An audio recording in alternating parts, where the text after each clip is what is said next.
You're watching the 420 Pace, found at 420pace.ca. Stay tuned. We'll be right back after this toke.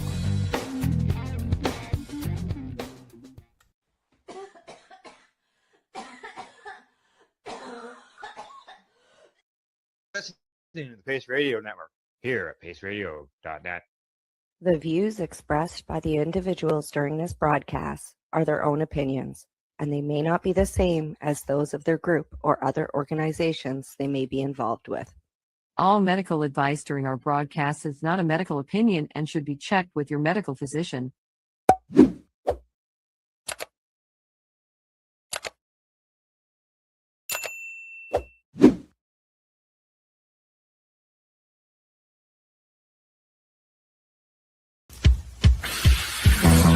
Oh yeah, baby, that's lovely.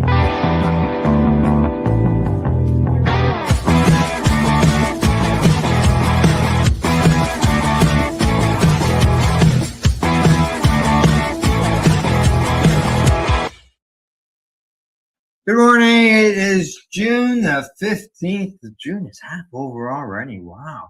Welcome to Psychedelics and Cannabis Educational News. Good morning, Rev Cindy. The year is half over. The year is over, half over. We are Over, 15 days yeah. into the second half of the year. Yeah. Well, yeah, because June Oh. is the 6th month. Yes, that's right. So we are 15 days away from starting the second half of the year. I got it back. Yeah, we're close enough. We're We're halfway through. Goodbye, 2026. Almost hello, 2027 already. Oh, now listen, we got 6.5 months left. Bite your tongue. And you know what? From what I heard this morning, someone told me this morning, it's a little cool down your way, and it's a little cool up this way too. Yeah, this is in June. This is like fall or really early spring weather that we're having. Like, this is not June. I'm either really scared about July and August. They're going to make up for the heat, or we're going to have a really nice July and August. It can go either way right now. It could, yeah, exactly. I know we get some nice sky shots, got some nice pictures there last night. The sky and red and clouds and everything. But other than the news about the weather, we got some cannabis news as well, don't we? We do. We have some cannabis news, and there is a story that I wanted to talk about just before we head into the cannabis and psychedelics news. It doesn't mention cannabis or psychedelics in the story, but there's a news story coming out of CTV over the weekend, focusing on Moncton, New Brunswick, and we have all heard about the fentanyl crisis out in BC. Not just fentanyl, but benzos and tranks being added to street drugs out there to get people more addicted. And it's caused unbelievable amounts of overdoses. And here on the East Coast, we haven't seen as much. We've been very lucky up until this weekend, up until June 1st, actually. So in the last 15 days, it was really, I think, 12 or 13 days when this story was written, there were 309 overdoses in Moncton alone. Oh. Yeah, so this is one of the reasons why things like the CSP, the Cannabis Substitution Project, and other projects that are just like it that have different names and do the same thing are so important. And the reason why the psychedelic medicine is so important is to help people walk away from these things that are now killing them. Have been many reports that fentanyl didn't touch a lot of the overdoses. I know 2 young people in Vancouver. Fentanyl may not touch with 1 or 2 doses, but I know a young lady that overdosed and it took 32 hits of Narcan to bring her back. 32 hits is what it took. Sister was the one that just wouldn't stop. Like, she just wouldn't stop. You're not dying on me. And the police and the ambulance crew, they don't know that necessarily, that if you keep hitting them, it can work. So they lost quite a few people just in Moncton over a 14-day period, 309 overdoses. So, yeah, it's one of the reasons we do reports here on how cannabis has helped people, reduce the amount of overdoses and opiate use. And yeah, so I felt it was important to share the story. The Yeah, fentanyl crisis is hardcore hitting the East Coast now. I mean, it's been down here for a while, but 309 overdoses in a 14-day period. yeah, yeah. And that's, this morning, our first two stories are dealing Mhm. with cannabis and fentanyl and overdoses. Yeah. So it's just, it's one of the reasons why Al and I and other hosts here on the network do what we do. We do it out of love, and we do it out of compassion, and we do it out of wanting to share information to help people that need this information, whether you're fighting cancer, Crohn's, diverticulitis, or addiction, or anything else. Yeah. It's important information, and I'm really honored and proud to be part of this network and to do that. Thank you. Yeah, and yes, it's important to share all that information so people know, people are aware. Yeah, And and the way to do that is to talk about it. that's And right. that's what we do here on the news. And that's talk about it so people are aware. So, all righty. Shall we get Alrighty. started? We shall get started. All righty.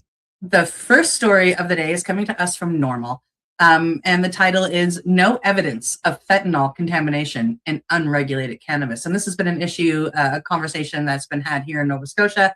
The premier accused the unregulated cannabis market of having fentanyl in it, and that proof was, that comment was proved wrong. So, here we go again. A new analysis highlighted by Normal is challenging one of the most persistent fears circulating in cannabis discussions over the past several years: the claim that fentanyl is being routinely found in cannabis products.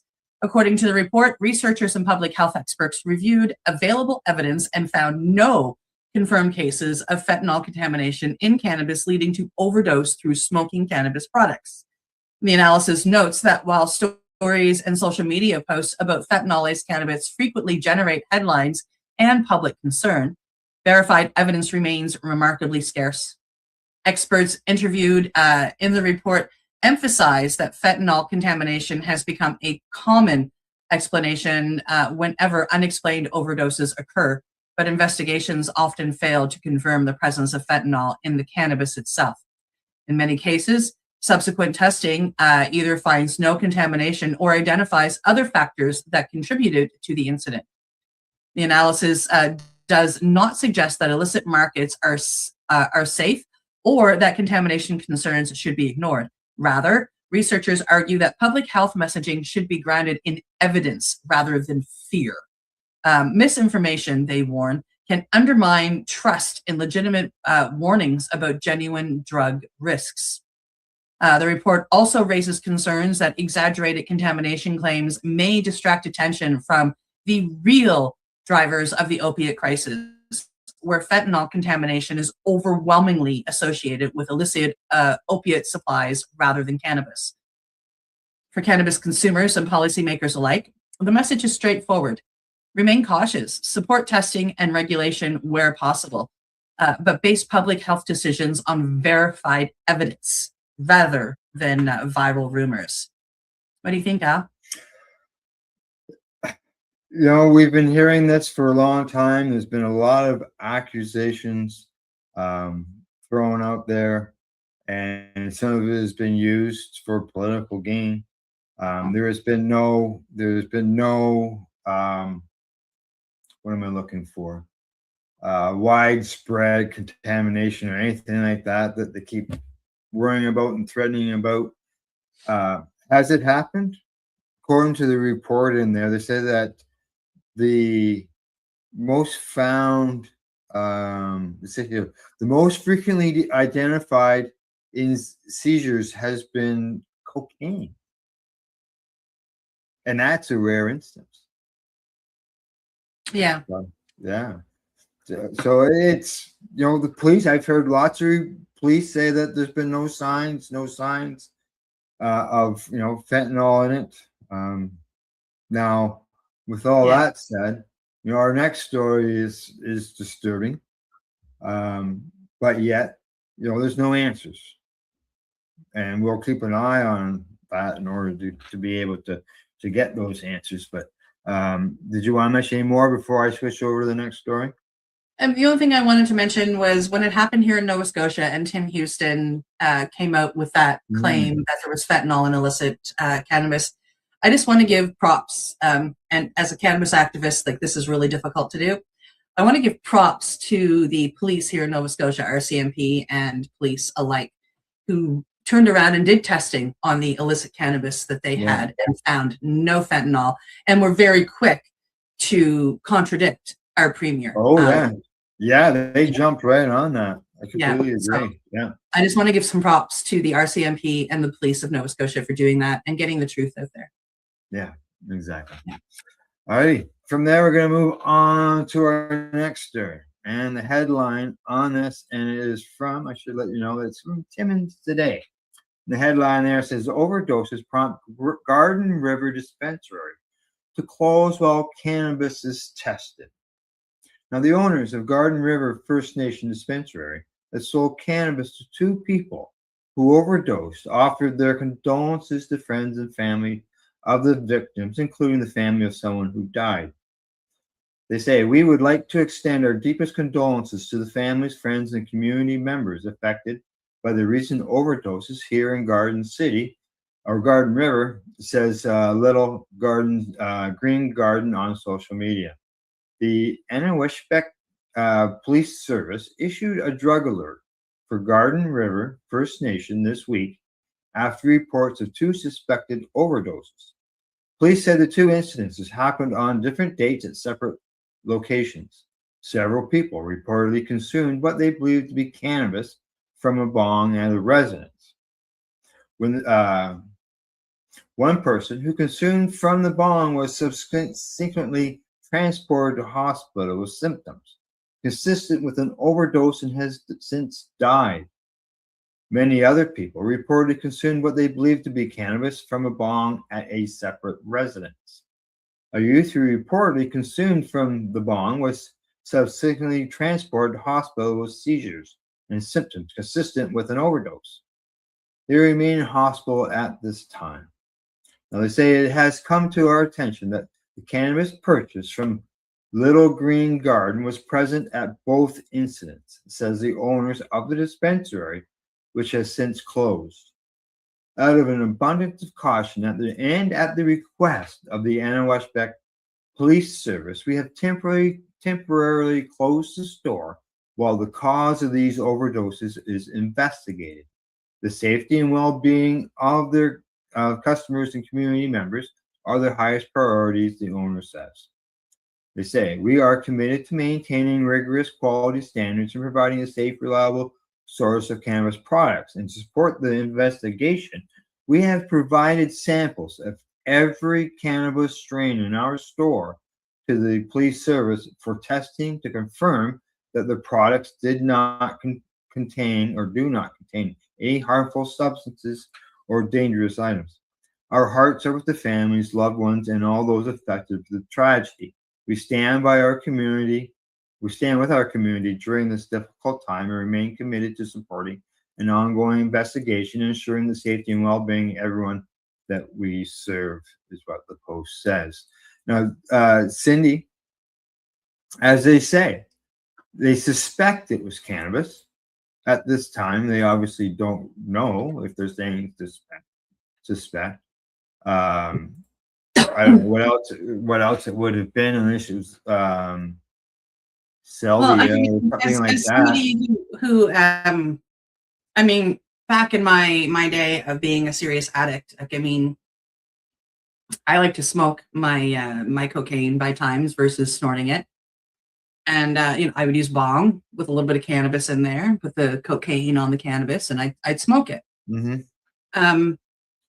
So like these bongs, I mean, both instances were used with bongs. There could have been something in the water. There could have been something left over in the bowl. I hope that they take everything and test everything. The bowls, the bongs, the water in the bong, everything. The cannabis that these people have given up, I hope they test everything and find out where it is. Exactly. Find out where it is and what it is. Yeah. And, I'm feeling like if there was something in this cannabis, it wasn't done on purpose by Little Green Garden at all. Yeah, Um, I agree. yeah, I feel that they're trying to work with the RCMP, Yeah, or the yeah, police that's in the what area. But this highlights the fact that the indigenous cannabis stores, if there is something found, the indigenous cannabis stores just need to step up their testing. If they get a product, test it. test it. Yeah, Take something from the middle of the bag. If you don't have the ability to test on site, I know a great indigenous cannabis place in Ontario that will definitely bring in and test your product for you. They may charge you a little bit of money, but I feel that it'd be worth it. yeah, exactly. Yeah, they will test products, but what they don't have is there's different programs that are required to detect different substances. Mm. And yeah, in our interview with them, that's what they said. There were certain things that they don't Well, have even then, I access mean, if they're working with the police for this case, to. you know, maybe they can make a deal with the police that, listen, every time we get in a new strain, would you test it for us? Maybe, yeah, maybe, or this will. I don't know how the size of the place or how big it is, or why not maybe some of the different the bands or the different stores getting together and getting the proper testing equipment Yeah. so that And products I mean, can be. there's like in Vancouver, there's Test Your Drugs. Maybe lean on Yeah. them. They obviously have the right thing to pick up, you know, all of the craziness. So Yeah. there are ways, and I hope that this brings some light into that. My heart goes out to the two people affected and their families and their friends and everybody that had to be there to watch what happened and get these people to the hospital. My heart breaks for the person that has passed. There is a third person now who has been admitted to hospital. I seen another report just before we went live. Mm. Yeah. Yeah. So love and prayers for those three families then. Yeah. Yep. Okay. All right.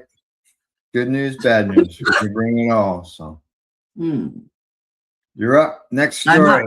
Okay. Next story is coming to us from StratCan, as I've got a little something in my throat. My apologies.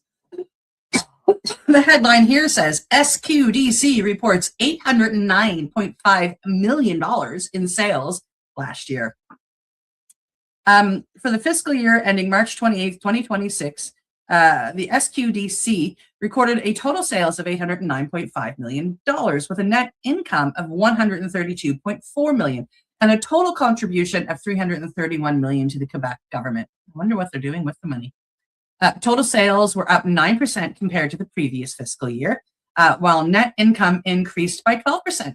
Contributions to the Quebec government also increased by 12% year over year. Sales volumes reached 165,169 kilograms of cannabis in the most recent fiscal year.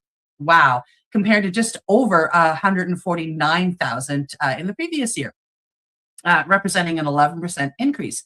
The SQDC attributes the growth primarily to opening of 6 new branches and the allowance of cannabis vape sales, which began in November of 2025. Pardon me. Since the introduction of the new vaping category, vape cartridges have accounted for 6.5% of the total sales in Quebec. That's pretty big since it's only been out like less than a year. Prices for 1 gram vapes vary from about $34 to about $53, with an average price point of just over $41. Majority of the products of the SQDC assortment are certified as grown in Quebec, cultivated in Quebec. Dried flower accounted for just over $620 million or $620,000 in sales, while other products accounted for just over $189,000. The SQDC recorded an increase in customer support service in 25 to 26, totaling 20.5 million transactions. Oh, wow, across 110 stores and the website. Compared to 18.8 million in the 24-25. The average selling price was just over $5 a gram, well, just under $6 a gram, actually, including all taxes and combining all products compared to $5.71 per gram the previous year. So it's actually gone down a little bit, $5.63 from $5.71. So it's gone down like 8 cents. The SQDC also received several awards throughout the year, including Retail Council of Canada's Moliere Award, for the third consecutive year for qualifying of its French language customer service. It was also finalist for the Retail Excellence Awards for its 90-minute delivery service. 90 minutes, that's not bad. And open concept store design. And for the another award for implementing the integrated human resources management system. Well, that's pretty cool. The SQDC is launching the rollout of its 27 to 29 strategic plan, which aims to reduce barriers to the integration and retention of consumers in the legal market, and to strengthen its organizational foundation in line with its stage of development. To this end, it will focus in particular on modernizing its branch network and evolving its digital environment to support its mission sustainably. In 25-26, the SQDC demonstrated its ability to lead structuring projects to meet customer needs while respecting its legal framework and its purpose. The responsible marketing of vaping products is one example. As part of our new 27 to 29 strategic plan, we will continue to improve access to the legal market by focusing, among other things, on optimizing the experience offered, both online and in-store, as well as developing and evolving product offering in order to remain the trusted destination for Quebecers. And this has been said by the president of the SQDC and CEO, Suzanne Burgon. Tax revenues from the SQDC operations in the form of consumption taxes and excise duties amount to $278.8 million, with $198.9 million paid to Quebec and $79.9 million to the federal government. The $132.4 million divided, as well as the Quebec's portion of the excise tax, is paid entirely to the Quebec Minister of Finance.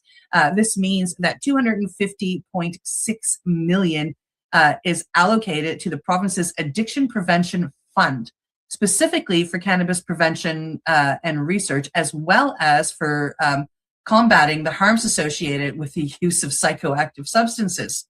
Since its inception in 2018, the SQDC has surpassed $2 billion in payments to government, generating $239.3 million in total financial benefits. So that's just over $2 billion, Al.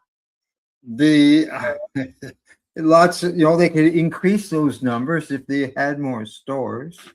And they only got 110 stores, so the whole province. And it's a pretty large province. Correct. Yeah, exactly. Yeah. Exactly. Yeah. And they could increase those numbers, obviously, if they had more stores. The thing that sort of stood out to me was that $250 million was going to the addiction fund for cannabis. They produce things in the past that talk about how your neck can look like a giraffe neck stretch, and you can have pointed ears. I'm just saying, that's some of the stuff that they've created in the past.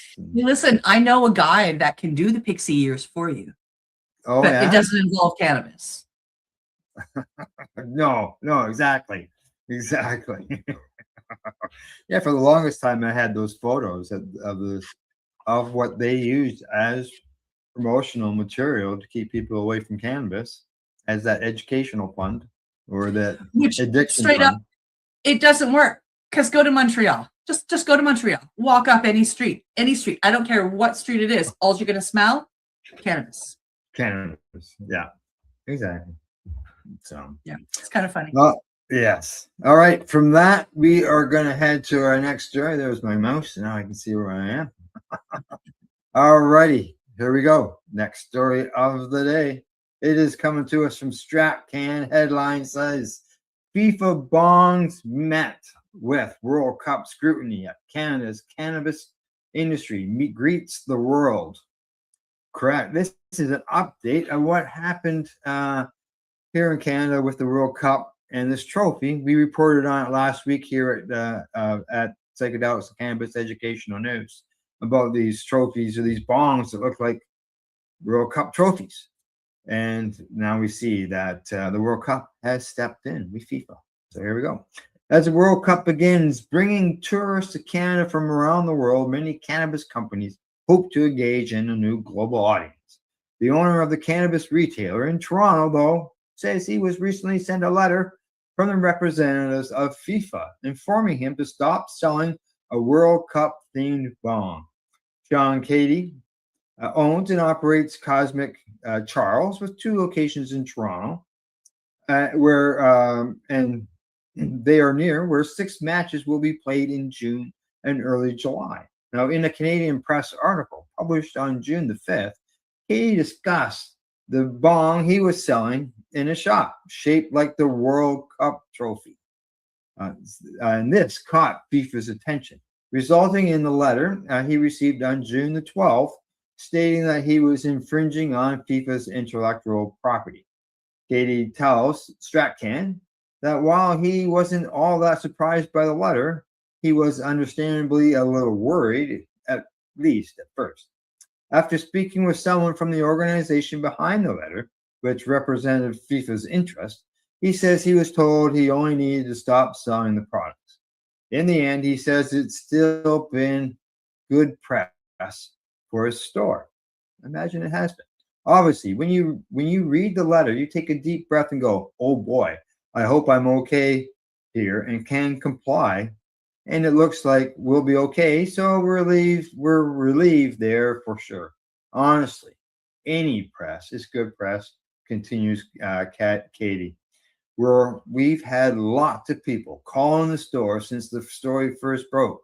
So I don't see anything negative coming out of it. Now, Matt Marr, chair of the cannabis law group at Torkins Mains in Ontario, recently discussed some of the other limitations cannabis companies in Canada can face when trying to engage in event-based marketing alignment with events like the World Cup that are open to the general public.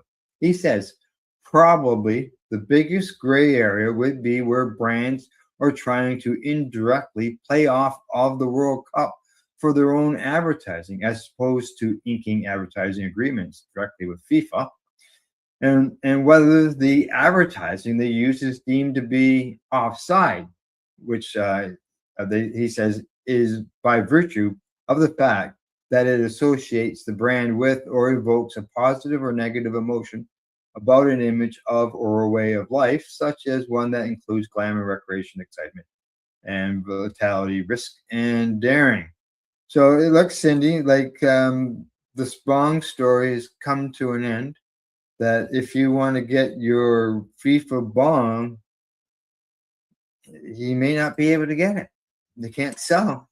Yeah, it's kind of funny because, like, I mean, my curiosity goes beyond that. Like, so they came after the guy that was part of a story selling the bongs. He's probably not the only one, just probably the only one that got loud.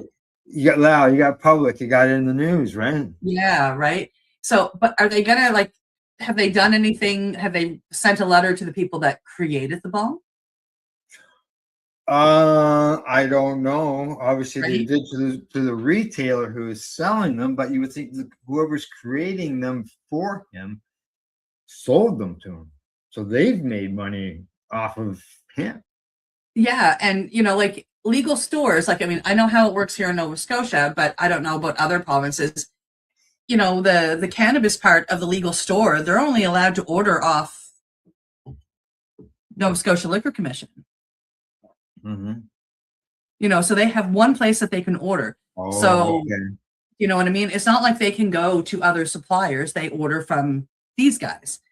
And, Now, whether it's supplies, bongs, papers, whatever, like it's all on, So I find it really curious. The government here really wants to make money on everything.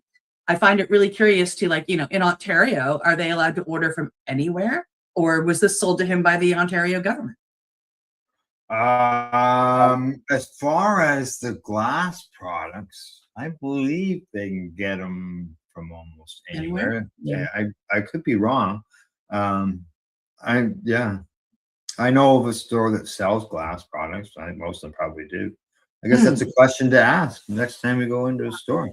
Are you required to buy them from the from certain Private. places. Yeah. Yeah. So yeah, I wonder if they like. I mean, like so he got a letter, stop being so loud. Yeah. So the other question is he still going to sell them under the counter? Wink, wink, nudge, nudge. And did they go after the person who created or the company that created the bomb? Right. I'm just curious. Who knows? Yeah, it would be interesting. See what happens down the road, especially. All righty. Well, it's time for you and I to take a break. What do you say? It is. Yes. All righty. Cindy and I'll be back with 4 more stories after the break. And you're watching Psychedelics and Cannabis Educational News. We're live here at paceradio.net and 420pace.ca. We are people advocating cannabis education here at Pace Radio. Hydroponic Shop. Take your growing to the next level and create the optimal environment with a tent kit, or maximize your yield with an ebb and flow flood table kit. Either way, Limestone City Hydroponics has more sizes and options to fit your needs. Are you looking for the power of the sun that adapts to your budget? Then look no further, as they have professional grow lighting. They have indoor grow systems that are easy and cost effective, with many options to fit your living space and lifestyle. Cultivate your growing potential. We have everything you need to succeed. And if you can't make it to the store, they offer local delivery to the greater Kingston area. Remember, when you're looking for experts to help you grow, then look no further than the locally owned Limestone City Hydroponics, 105 Sunderland Drive in Kingston, Ontario. Call them at 613-548-0420. Rerolled Saturdays. Check it out. Nothing but non-stop cannabis and psychedelic programming. Find it at 420pace.ca.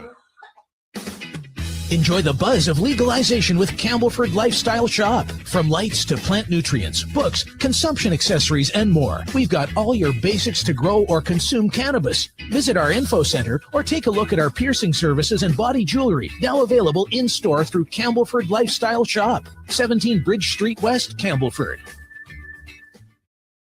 Are you looking to get your medical cannabis grow license? Limestone City Hydroponics can help patients through the process of obtaining their license to grow medical cannabis. What's that? You don't have a doctor? If you meet the medical criteria, Limestone City Hydroponics has a nurse practitioner who can assess and provide medical cannabis prescriptions. What are you waiting for? Contact Limestone City Hydroponics at limestonecityhydroponics.ca or call them at 613-548-0420.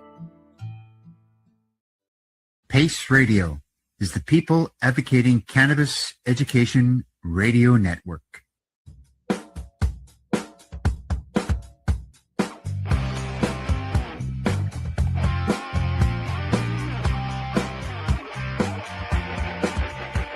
I'm having an awesome day, and I'm gonna make sure it stays that way. I'm having an awesome day, and I'm gonna make sure it stays that way. You're listening to the Pace Radio Network here at paceradio.net. And you're watching Psychedelics and Cannabis Educational News. We got what, 4 stories left there, Cindy? 4 more. All right. And you always you might have a little banter at the end. I've got something to mention. And so do you. And so do I. All righty. I will get Okay. out of the way and you can go ahead. Wonderful. The next story is coming to us from the International Cannabis Business Conference. And the title says, Canada's role in global cannabis, Canada's role in the global cannabis market. Whew. Nearly 8 years after becoming the first G7 nation to legalize cannabis, adult cannabis use, Canada continues to play a major role in shaping the global cannabis industry. According to the International Cannabis Business Conference, Canada has emerged as one of the world's leading exporters of legal medical cannabis, supplying regulated products to international markets across Europe, Australia, Israel, and other regions where medical programs continue to expand. This report highlights how Canadian companies have leveraged their early legalization advantage to develop cultivation expertise, pharmaceutical-grade product standards, and export infrastructure that many countries are only beginning to build. Canada's influence extends beyond exports. Canadian companies, researchers, investors, and policymakers have become important participants in international discussions surrounding cannabis regulation, medical research, quality standards, and market development. At the same time, the article notes that Canada's cannabis industry has faced significant growing pains. Oversupply, market consolidation, financial struggles, and intense competition have challenged many businesses since legalization. Yet, despite those difficulties, Canada remains one of the few countries with extensive experience operating a fully legal national cannabis framework. As more nations consider legalization or expanded medical access, many continue to look to Canada as a real-world case study, both for what has worked and for the lessons learned along the way. In many respects, Canada has become a laboratory for the global cannabis movement. Well, I don't necessarily think that's a bad thing. No, exactly. And for people who want to see this discussion that these guys are talking about, that story is on our Facebook page, and there is a link to the discussion panel talking about all that stuff. Yeah. Hey, we're at the beginning of it all. We are. This is now legal around the world, whether, not around the world, but in a lot of places now it's coming legal. And this is an opportunity for the country to be the leader in it. Yeah, which is kind of crazy. Canada's leading in something really, really important. Normally we're one of the ones following. So it's really exciting for our country. Yes, it is. Exactly. Yeah. All righty. I'm just getting my story lined up. I just realized I didn't have it ready yet. Al needs to click buttons. Normally I'm the person that does that. So. All right. I've got it ready and we can move on next story. Anything else on this one? I think we're good. All right. Okay. On to the next story we go. Here it is. This one is coming to me from the Cannabis Health News. Headline on it. It doesn't show up because I didn't have it ready. There we go. It says, Ukraine war veteran and MS patient received first medical cannabis prescriptions. On Thursday, June the 11th, the first medical cannabis products were prescribed by neurologists at the Vinnytsia Regional Clinical Psychoneurological Hospital in Lindomelia and Monastratic. A patient with multiple sclerosis, and Yaroslav Yarchuk, a veteran who lost his leg a year ago while fighting in the Porosik area. Now, on August 16th, 2024, Ukraine politicians enacted a new legal framework for medical cannabis, allowing for the cultivation, processing, and distribution of medical cannabis under strict licensing and quota regulations, focusing on medical research and educational purposes. The Ministry of Health has previously estimated that approximately 6 million citizens may be eligible for treatment with cannabis-based medicines.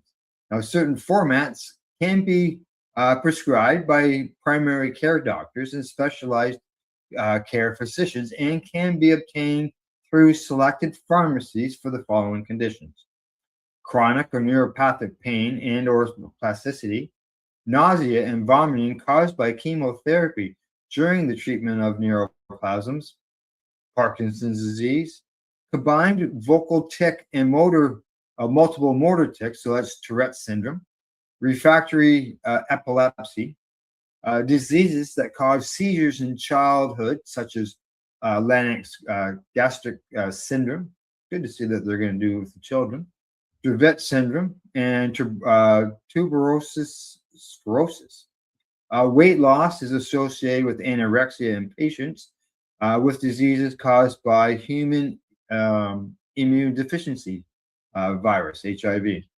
Now, currently only liquid medicinal products for oral use, which are oral drops, emulsion suspensions, and things like that, hard capsules, paste for use in the oral cavity, gel for use in the oral cavity are approved for prescriptions. According to local doctors, the first patients were prescribed a THC-based medication in the form of hard capsules. So, Cindy, in that list, there is no smokable cannabis, but patients are getting access to cannabinoid therapy. Yeah, which is, it's a start. And for many, many, many people, I would say the majority of us, not all of us, because I know people that can't eat cannabis. Eating cannabis is one of the best ways to get it in us, and it, provides a long-term relief. I do know some people that eating cannabis either doesn't do anything or gets them way too high, and they need to smoke. But I say for the majority of patients, and we're talking, probably 55 to 60% of people, eating it is definitely the better way to go for them for long-term pain relief. Especially, once you learn how to eat it, you don't want to start off like some people do and overconsume because they don't realize it. But, I always that are sore. Same. Yeah.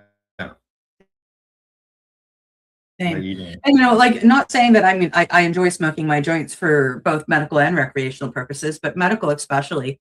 You get up in the morning and you take your edible, your CBD, your THC, your CBG, whatever, and it takes 20 to 60 minutes for that to kick in. What do you do in the meantime? You sit there and gross amounts of pain, or you smoke a little bit of a joint. Yeah, because that's it's immediate. Quickest way of administration. Yeah. So, all righty. What do you say? Move on? Move on to the next one. All righty. All righty. On to our next story. Oh, he's talking and he's gone now. On to our next story from cannabis.net. This one kind of caught my attention. The last prescription. Why the dying should have access to any relief they choose. A thought-provoking opinion piece from cannabis.net is reigniting a conversation that sits at the intersection of medicine, ethics, and personal autonomy. This article argues that individuals facing terminal illness should have the right to access any reasonable form of relief that may ease suffering during the final stages of life, including therapies that remain restricted or difficult to access under current regulations. The author points to the experience of a terminally ill patients who struggle with pain, anxiety, depression, existential distress, and loss of the quality of life, despite receiving conventional modern medical care. The piece questions why patients nearing the end of life often face significant barriers when seeking alternative treatments that actually may provide comfort. Particular attention is given to emergent therapies involving cannabis, psilocybin, and other substances that have shown promise in helping some patients cope with end-of-life distress.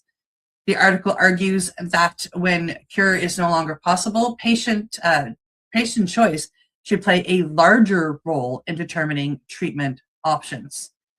One of the central themes is autonomy. The author contends that terminally ill individuals should have greater authority over decisions affecting their comfort, dignity, and emotional well-being during their remaining time.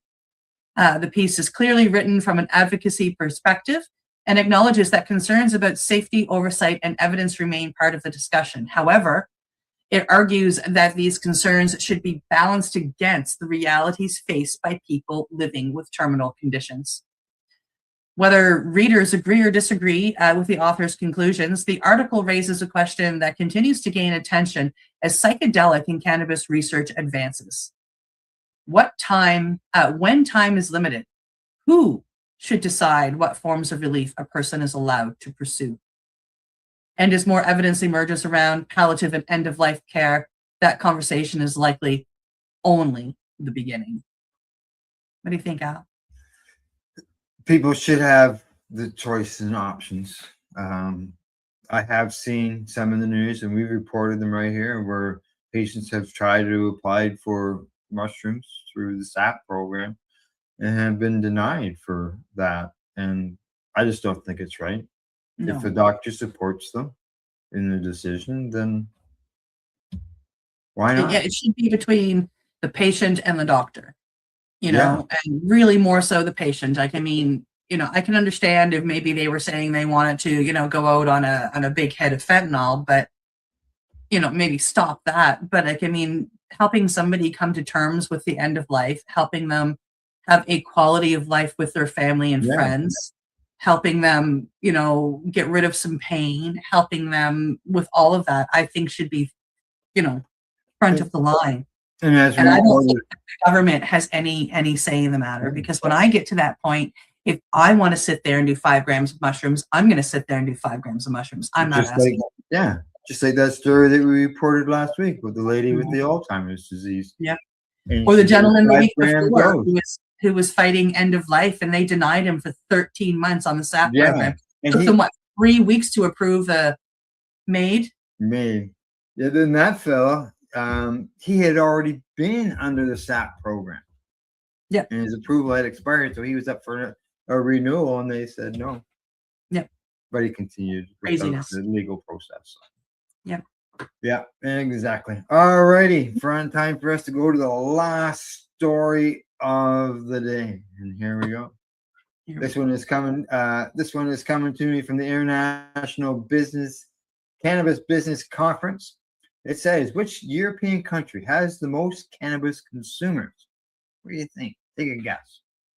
Now, the European continent is in the midst of a cannabis policy modernization revolution, with Europe now being home to more countries that have adopted national adult use legalization measures than any other continent. In fact, over half of the planet's legalized countries are located in Europe.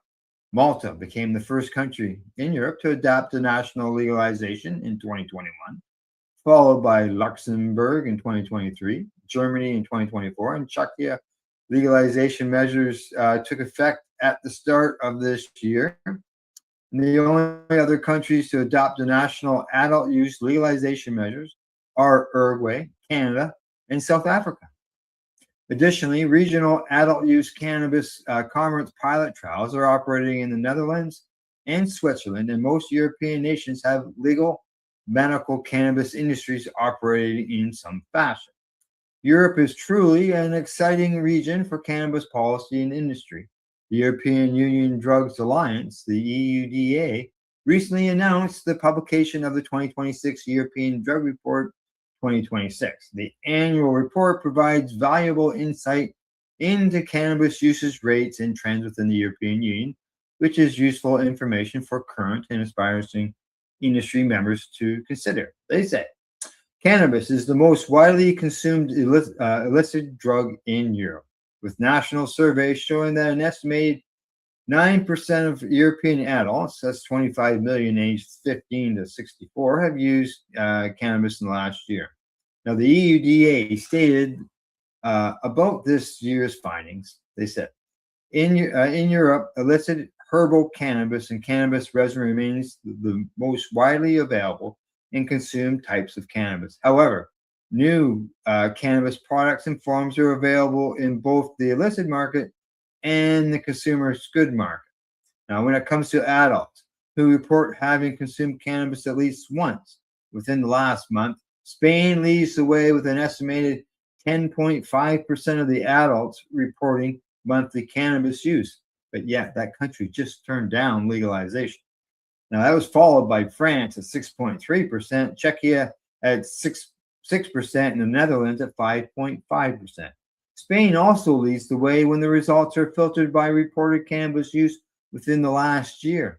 And an estimated 13% of adults in Spain report yearly cannabis use, according to the EUDA report, followed by France and Italy, both which reported almost 11%, and Germany at 10%. France takes a top spot for reported lifetime cannabis use. Over half of the adults in France, 50% of them, report having consumed cannabis at least once in their lives. Coming in second is Spain at 44%, and Denmark at 37%, and Italy at 35%. For contextual purposes, an estimated 51% of adults in the United States report having consumed cannabis at least once in their lives, and an estimated 45% of adults in Canada report having consumed cannabis at least once in their lives. You know, Cindy, I'm surprised. I've always thought Europe lacked behind us when it came to the cannabis end of things, but not according to this. Yeah, what got me is, when it comes to with the paragraph where it comes to adults who report having consumed cannabis at least once within the last month, the Netherlands aren't on top. Yeah, I was I thinking the same expected thing. to see Spain and the Netherlands pretty flippin' even Steven on that, but France and Chechnya have both beat the Netherlands. Like What? Like, That's what I mean. Like you would think Netherlands top. Amsterdam, dude. Right there. I mean, you don't even need to go outside your capital city, and you should have it won. But no. Yeah, no. So yeah, I'm surprised by these numbers. But it's good to know, hey, as we always say, you can learn something every day, right? That's right. We usually do. Yeah. Well, that's like when Glenn was with us, he couldn't believe it when he first started. Holy shit! I remember learning a lot because of the fact you getting caught up on the news, right? Yep. And we do cover studies and all of it. So yeah. All right. Anything else? Oh, okay. The two of us have got something to mention. You can go first. I can go first. Oh boy. Yeah, I've been telling you guys for the last few weeks, and I'm going to tell you until July 6th or July 3rd, actually. The Nova Scotia Psychedelic Society is once again putting on our biggest fundraiser of the year, and we are putting on a movie, Descending the Mountain. It is a film about mushrooms and meditation, documentary, and we're doing this on July 3rd at the Halifax Library in the Paul Orvegan Room. If you head over to our Facebook page, Nova Scotia Psychedelic Society, and you can find the event, which has a link to purchasing tickets on Eventbrite. Tickets ahead of time are $20. Tickets at the door are $25. We do have limited space, so you might want to go get the cheaper ticket to ensure your seat. So we're really excited to have this happen. It should be a phenomenal movie. I'm excited to be going. We have our one of our founders is going to be there to host it, and he's on the panel. And then we have a couple other people we've invited to the panel as well to answer questions afterwards, as well as the rest of a lot of our board members will be there, and if somebody on the panel doesn't have an answer, one of us probably will or can find it. So please come on down July 3rd. The movie starts at 7 p.m. There will be a non-alcoholic elixir bar, and you are welcome to bring your own water. So we look forward to seeing you at the Paul Regan Hall, Halifax Library. It sounds like a very educational and informal night. Something that you can go there and learn something. If anybody has just got any questions or looking into it, this would be something that would be worth going to for sure. Exactly. And straight up, just to tell my own story for 5 seconds.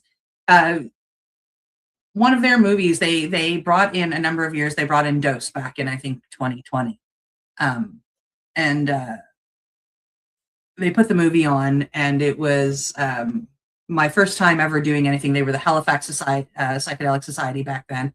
My first time hearing about them. My first time going to anything, and they put on the movie Dosed. At that point in time, I had gotten sober, and I was starting to heal myself using microdosing of mushrooms.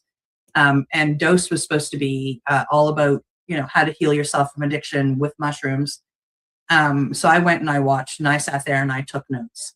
And eventually it brought out Iboga in the story. And, that movie changed the course of my life.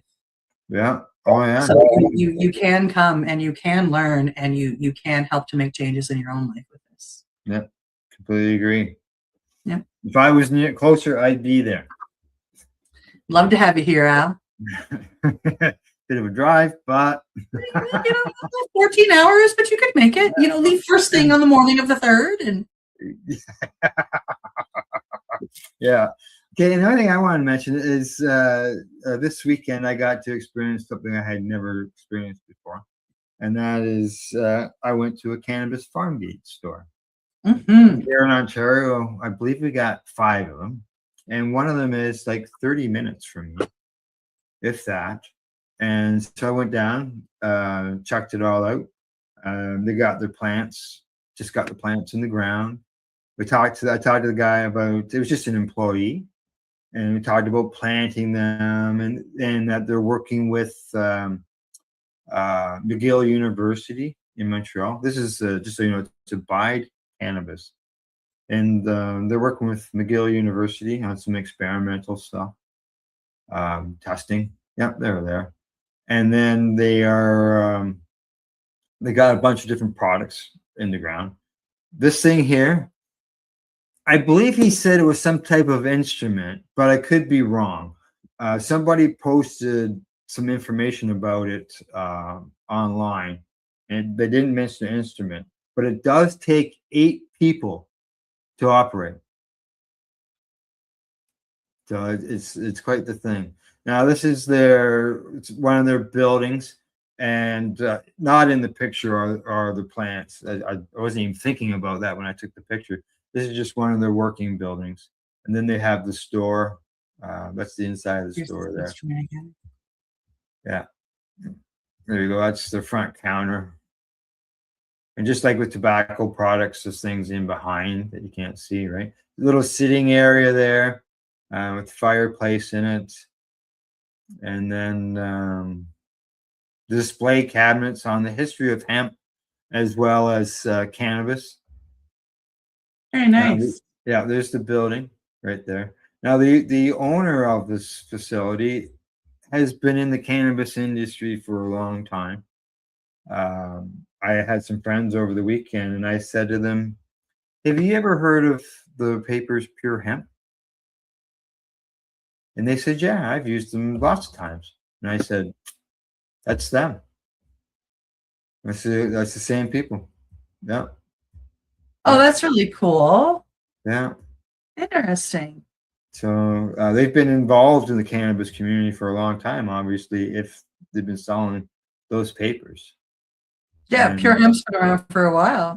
yeah, exactly. So I hope to be able to down the road be able to maybe go do an interview with the fellow and get a bit of a tour. That would be really cool.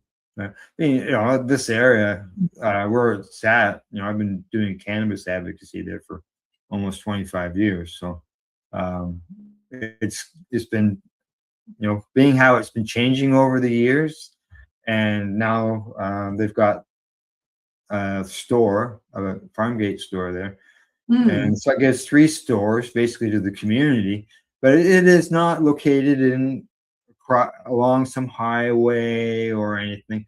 It's as far as driving, you think about walk-in traffic in a store downtown. Somebody walks by and go, "Oh, look at that. Oh, I'm gonna go in there." They had no clue that they were even going to do it. So that's walk-in traffic. They're located they're on a gravel back road. So gravel back roads aren't something that's get a lot of drive-by traffic, and so people will be wanting to go there just to see the place and be there. And so I posted on the local group, and there's a lot of people that were interested, asking questions and stuff like that. So Oh, absolutely. yeah, see what happens. The farm gate store I saw in New Brunswick is the same way. It was off the beaten path. Yeah. So I left my business card with the employee, and see what happens. Maybe I'll get a call or a message. Oh, that would be fingers crossed. And go from there. Yeah, exactly. All right. Anything else offhand? I don't think so. I think we're good. You think we're good? All right. That's it. That's the Pace News Report for today. Thanks to for everybody for tuning in. Also to our buds at the Campbellford Lifestyle Shop, addies.ca, and Limestone City Hydroponics.ca. And as I always say, don't forget to educate, because we know education is very important. Don't forget to medicate, because medicating is very important. And we do not want anybody to be incarcerated. So do not incarcerate. You're listening to the Pace Radio Network here at paceradio.net. The opinions of the individuals during this broadcast are their own and may not be the opinions of their group or other organizations they may be involved with. All medical advice during our broadcast is not a medical opinion and should be checked with your medical physician. Enjoy the buzz of legalization with Campbellford Lifestyle Shop. From lights to plant nutrients, books, consumption accessories, and more, we've got all your basics to grow or consume cannabis. Visit our info center or take a look at our piercing services and body jewelry, now available in-store through Campbellford Lifestyle Shop, 17 Bridge Street West, Campbellford. Limestone City Hydroponics is Kingston, Ontario's hydroponic shop. Take your growing to the next level and create the optimal environment with a tent kit, or maximize your yield with an ebb and flow flood table kit. Either way, Limestone City Hydroponics has more sizes and options to fit your needs. Are you looking for the power of the sun that adapts to your budget? Then look no further, as they have professional grow lighting. They have indoor grow systems that are easy and cost effective, with many options to fit your living space and lifestyle. Cultivate your growing potential. We have everything you need to succeed. And if you can't make it to the store, they offer local delivery to the greater Kingston area. Remember, when you're looking for experts to help you grow, then look no further than the locally owned Limestone City Hydroponics, 105 Sunderland Drive in Kingston, Ontario. Call them at 613-548-0420. We are people advocating cannabis education here at paceradio.net. You're watching the 420 Pace, found at 420pace.ca. Stay tuned. We'll be right back after this toke.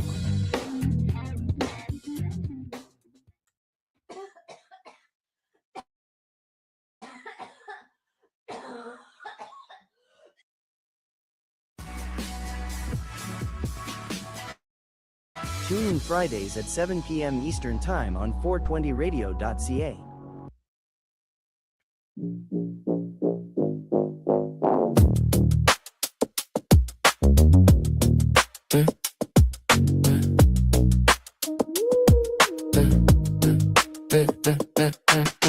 Glass shaped like a pear, tiny hash worm on the stem. Love like a cryo pledge, water rat stem. Play up come, waiting for the first inhale. Original and sticky dart, road like a secret tale. The dewdrop, multi-tool watery. Smoke in the water, slow circles climbing high. Soft little bubbles, kissing all the edges dry. Pull it through the percolator, cool it down before it flies. Smoke in the water, the dewdrop is on my mind. Use with a bowl, use it with the nail. Use it with hash, it's multi-use tool for your bash. Fill it with water, medication on the table. Get it ready, turn it on and light it up. Take a haul, it's gonna be a ball. Smoke in the water, slow circles climbing high. Soft little bubbles, kissing all the edges dry. Pull it through the percolator, cool it down before it flies. Smoke in the water, the dewdrop is on my mind. Lips on the small glass straw, careful like a counter dose. You said we're learning how to stay medicated, not the one to get the most. Slow draw, clouds begin to rise, burning cleaner, breathing softer, trying to stay on the safe side. Smoke in the water, slow circles climbing high. Soft little bubble, kissing all the edges dry. Pull it through the percolator, cool it down before it flies. Smoke in the water, the dewdrop is on my mind. We remember the moments, we remember the times. We're chasing something greater, not just another hit. Let the glass be kind and clear. If we're gonna inhale a little, it's not like chugging beer. Smoke in the water, slow circles climbing high. Soft little bubbles, kissing all the edges dry. Put it through the percolator, cool it down before it flies. Smoke in the water, dewdrop is on my mind.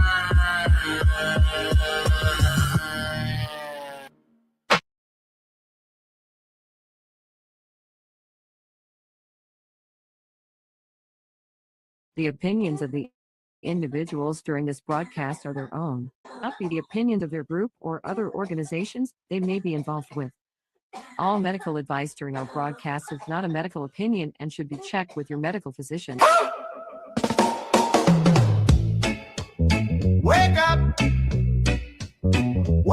roller. Tune in, it's the high guys. Let the good vibes begin. Yeah. Yeah. 2 hours on the line. It's a Tuesday thing. 10 Eastern on the dot when the hotline ring. Got the headlines hot, got the jokes on cue. Little pop up perspective in your daily news. Hi guys podcast. Tuesday at 10. News, reviews.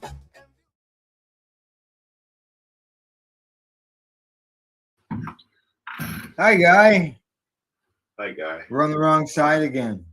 I just took a toke here just as we came on, and it went right to my head because I haven't had anything yet. I just like, whoa. So I guess the answer to the question is yes.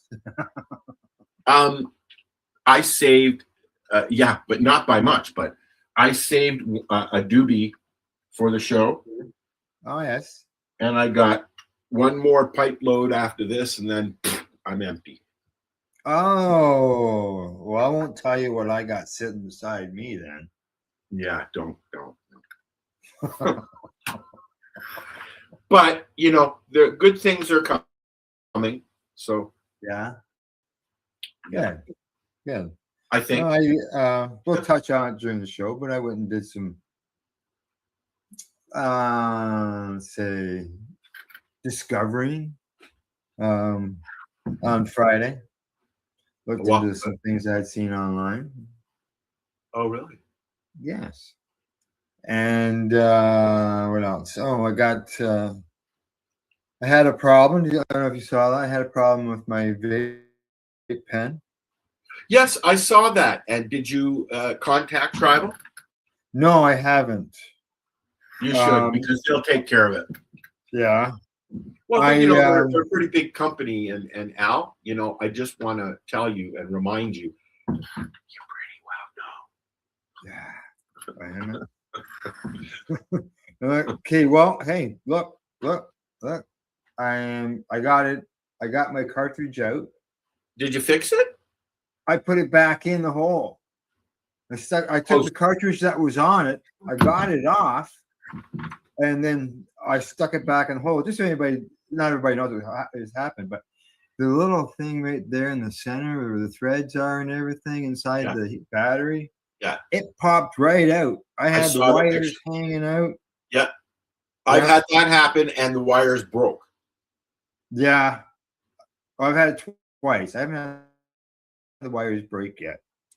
But that's because there was a leaky cartridge in it previously, and I have tried to clean it out.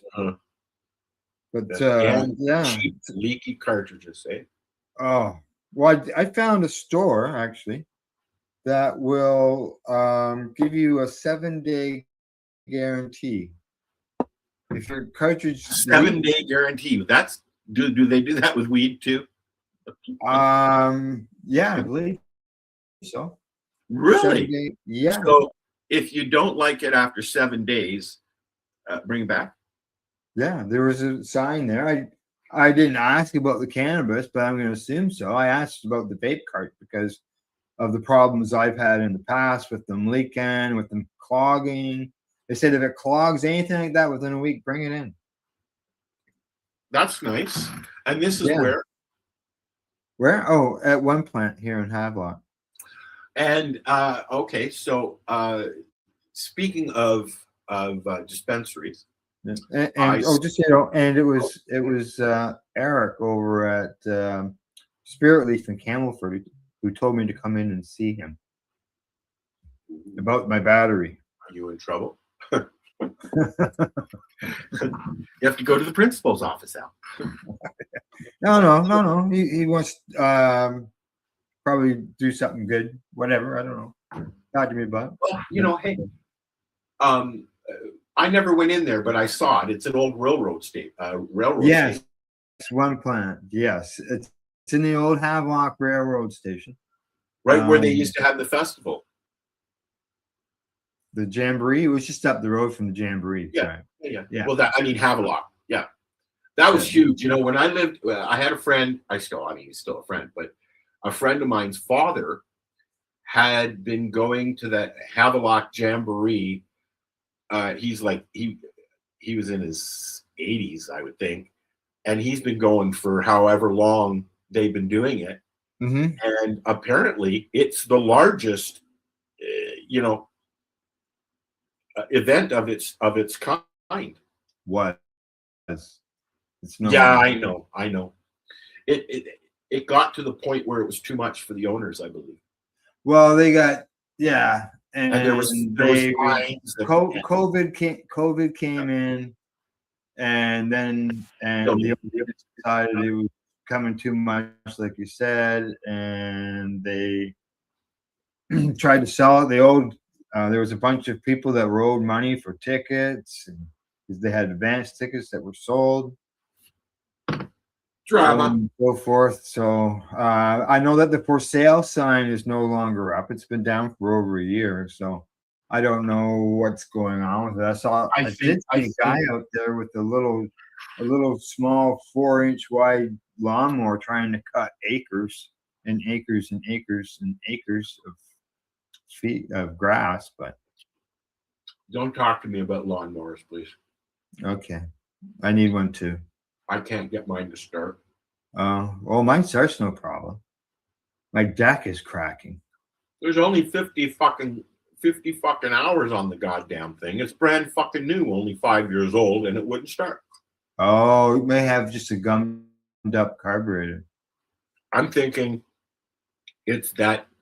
Yes, I mean it's been sitting out all winter, but I'm thinking that it might be the trigger. You know, you have to push the brake down completely to turn it on. Yeah. I'm thinking that maybe on the rider. Yeah, you got a rider. Yeah, maybe. My lung is so. Sorry, I'm eating an apple. I see that. We should let everybody know we should let everybody know what we got in store for today. We should say hi to everybody too. We haven't even done that.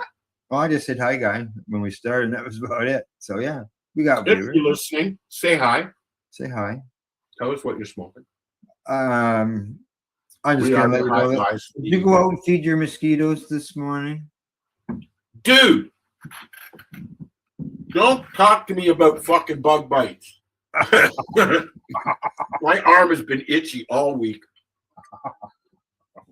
It's driving. I got 1, 2, 3, 4.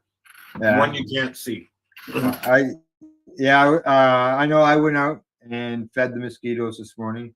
I was out doing my trail cameras, and as I showed you before the show, it looks like I found a moose trap. Yeah. So it is moose season. Well, that means the moose hasn't left, because I do have the moose on video.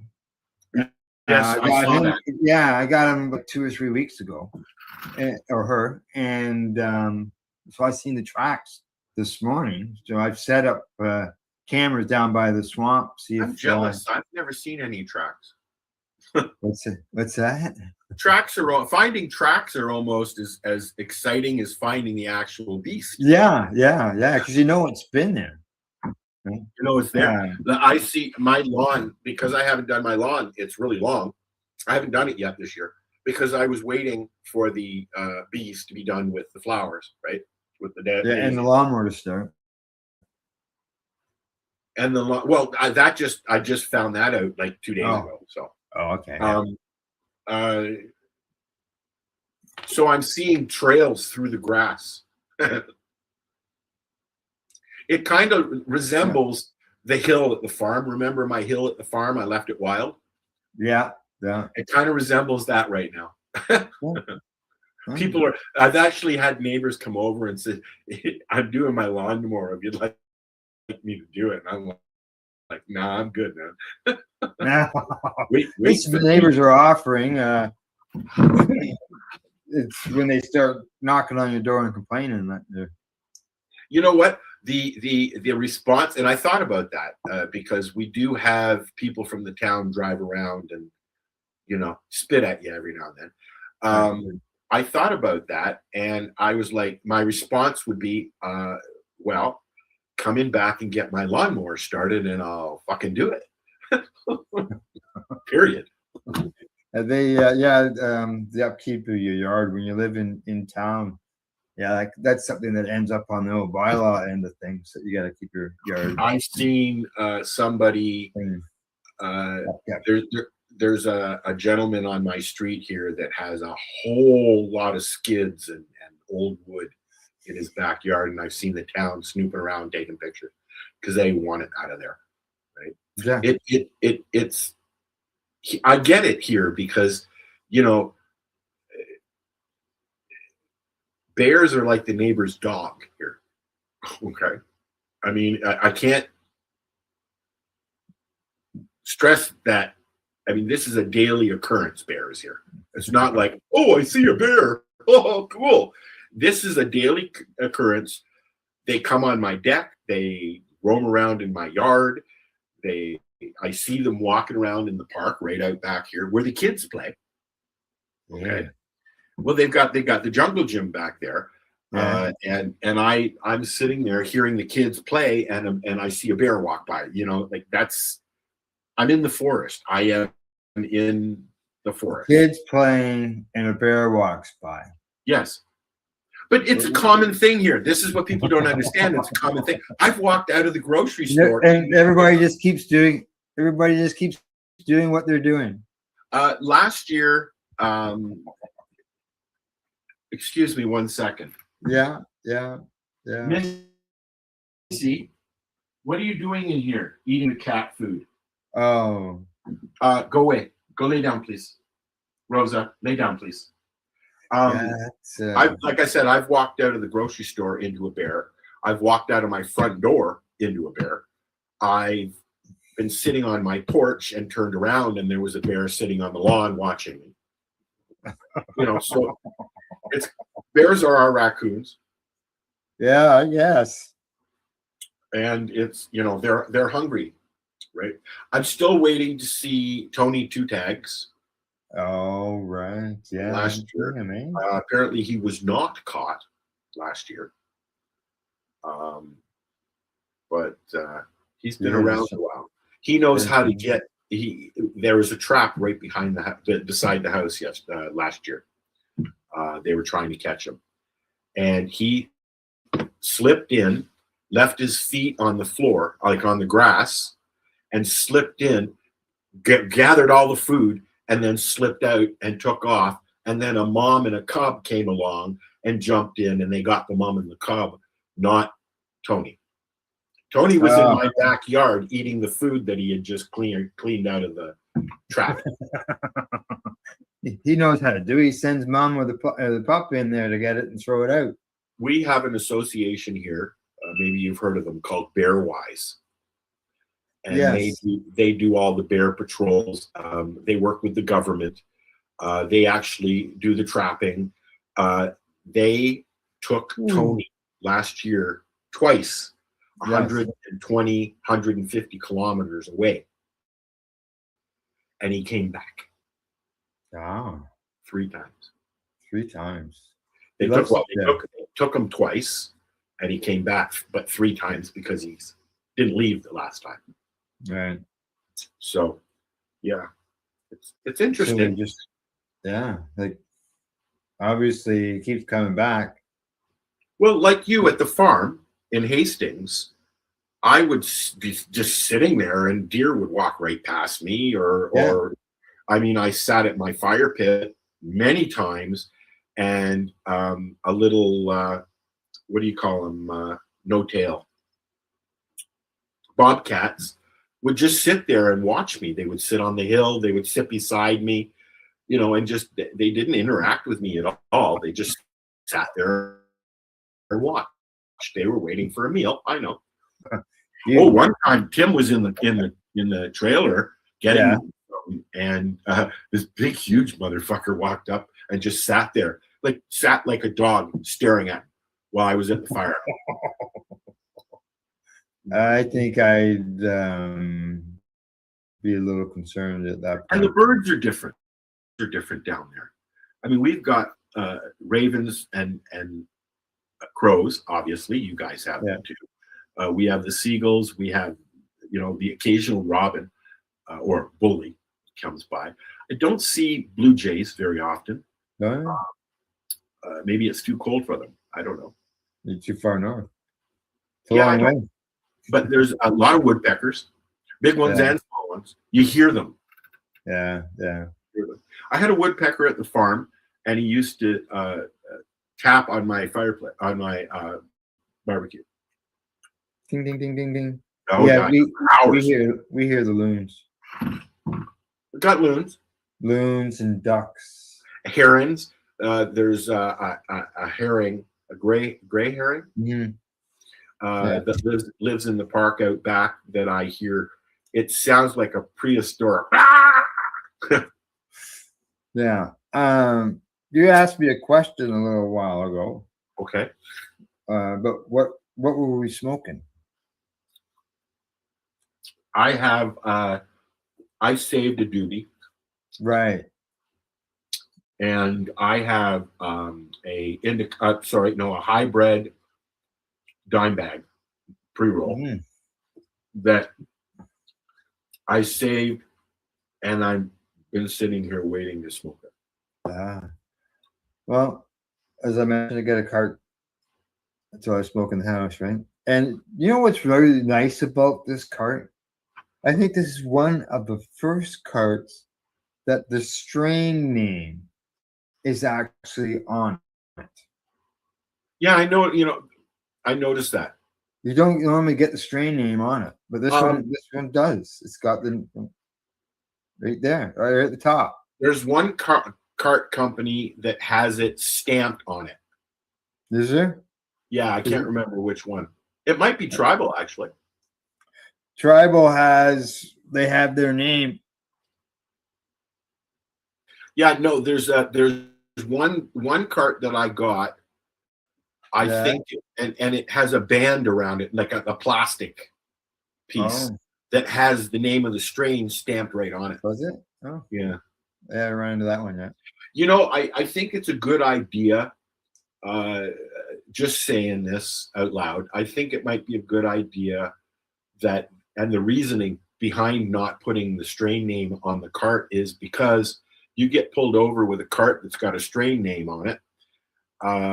And you're there's the dues right there, the tell-all is right there. Yep. But if it doesn't have, you can take that sticker off on some of them. Some of them you can't. No, this one you can't. Yeah, some of them is just a sticker, and you can pull it off. This one's not coming off. Yeah. But yeah, some of them. Yeah. I think that it's a good idea not to have that stuff on your cart because it's kind of a tell-all. Oh, hi, officer. Are you smoking cannabis, sir? Oh, no.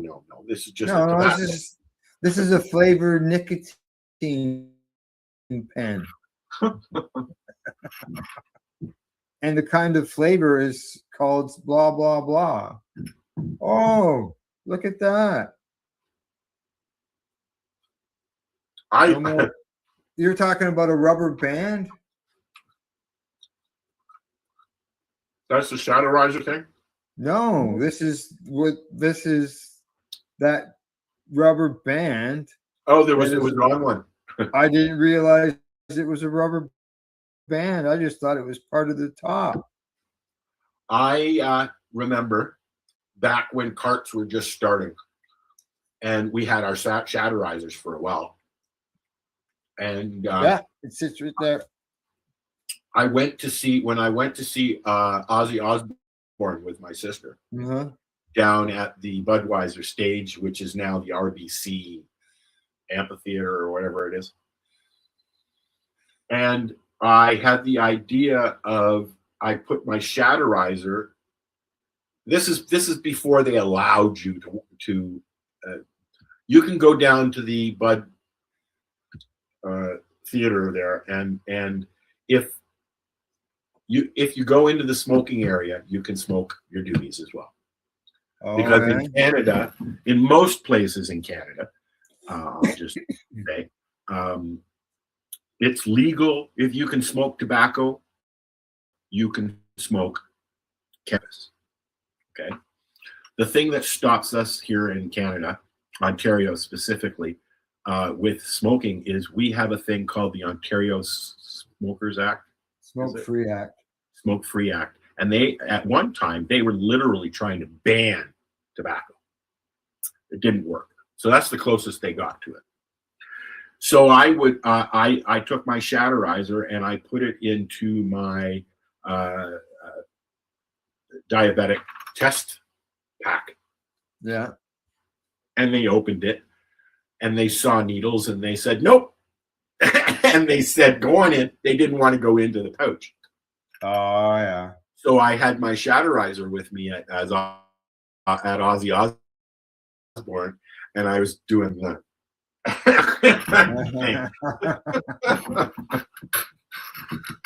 I think I had it with me at Air Canada Centre, which is now the Scotia. The Scotia. Well, I know the last few concerts we've been to, they've got so many lights on, like for stairs and smoke, entranceways and stuff like that, that you're not sitting in the dark. It's. I went to James Taylor. Yeah. Thinking, oh yeah, there'll be people puffing away and stuff. I didn't smell any weed at all, not inside or outside. Yeah. Like what the exactly. I didn't either. One's in Peterborough. We sat, Kelly and I went to the Meridian Center. I think it's still called that. Oh no, it's a Kodak or whatever. But anyways, it's the old St. Lawrence Theater in Toronto. And we went, and and this concert was probably one of the best concerts I've seen. We went and saw Culture Club, the whole band with Boy George. Oh God, he sounded great. I mean, the sound system in that place is amazing. And we sat outside just on a stoop for about an hour, puffing away, and nobody bothered us. Good. Nobody bothered us. Well, Kelly and I took Emily to her first concert, which was, I can't remember the name of it. And we each did a gram of shatter. We ate a gram of shatter each. Which was a different buzz because it's not decarbed unless you burn it, right? Right. Yeah, it's true. Yeah. Hey, what do you think? Is it time for a song? I think so. All right. What do you want to play? I want to play a song that, okay, everybody knows, well, anybody who knows me knows that my ultimate favorite event is the Karma Cup. I've known Sarah a long time. And I just love that festival. Oh yeah, it was always a good time for sure. So I made a song about the festival. Nice. Yeah, and I haven't even sent it to Sarah yet. No, I'm afraid she won't like it. No, well, as soon as you post it, she may see it. Only if she's watching the show. Or if somebody shares it. I waited. I haven't even posted it yet. So I waited and I'm gonna put it up on YouTube and I'm sure she'll see it then. So anyways, this is a song about the Karma Cup. Plain and simple. Yeah. Here you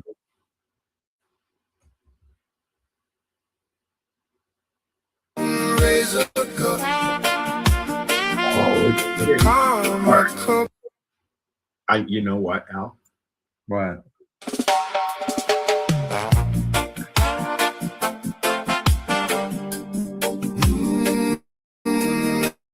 Raise a cup.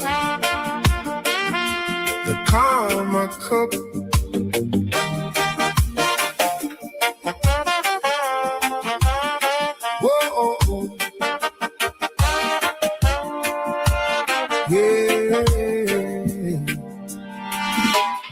2014, down a hidden Toronto lane, a dream was born in a house with no fame. 80 judges gathered, word spread through the air. 79 entries, cannabis everywhere. Sarah had a vision, fair and blind for all. No labels, no favor, let the finest stand tall. From growers and creators, from the legacy scene, the Karma Cup was born to crown cannabis green. Raise a cup to the Karma Cup, from the underground roots to the legal sun. Toronto nights and championship lights, a story still being sung from hidden rooms to festival grounds. Through every twist they've come, raise a cup to the Karma Cup. The journey's just begun.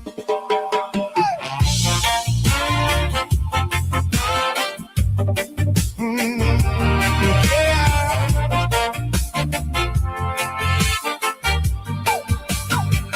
2015 rolled around, bigger than before. Hundreds came together, knocking at the door. Vapor lounges buzzing, judges by the score. Canada had never seen a cannabis cup this large before. Then 16 and 17 opened up the gate. Public festivals arrive and attendance escalates. Music, art, education, vendors side by side. Cannabis culture in Toronto shining with pride. Raise a cup to the Karma Cup, from the underground roots to the legal sun. Toronto nights and championship lights, the story's still being sung.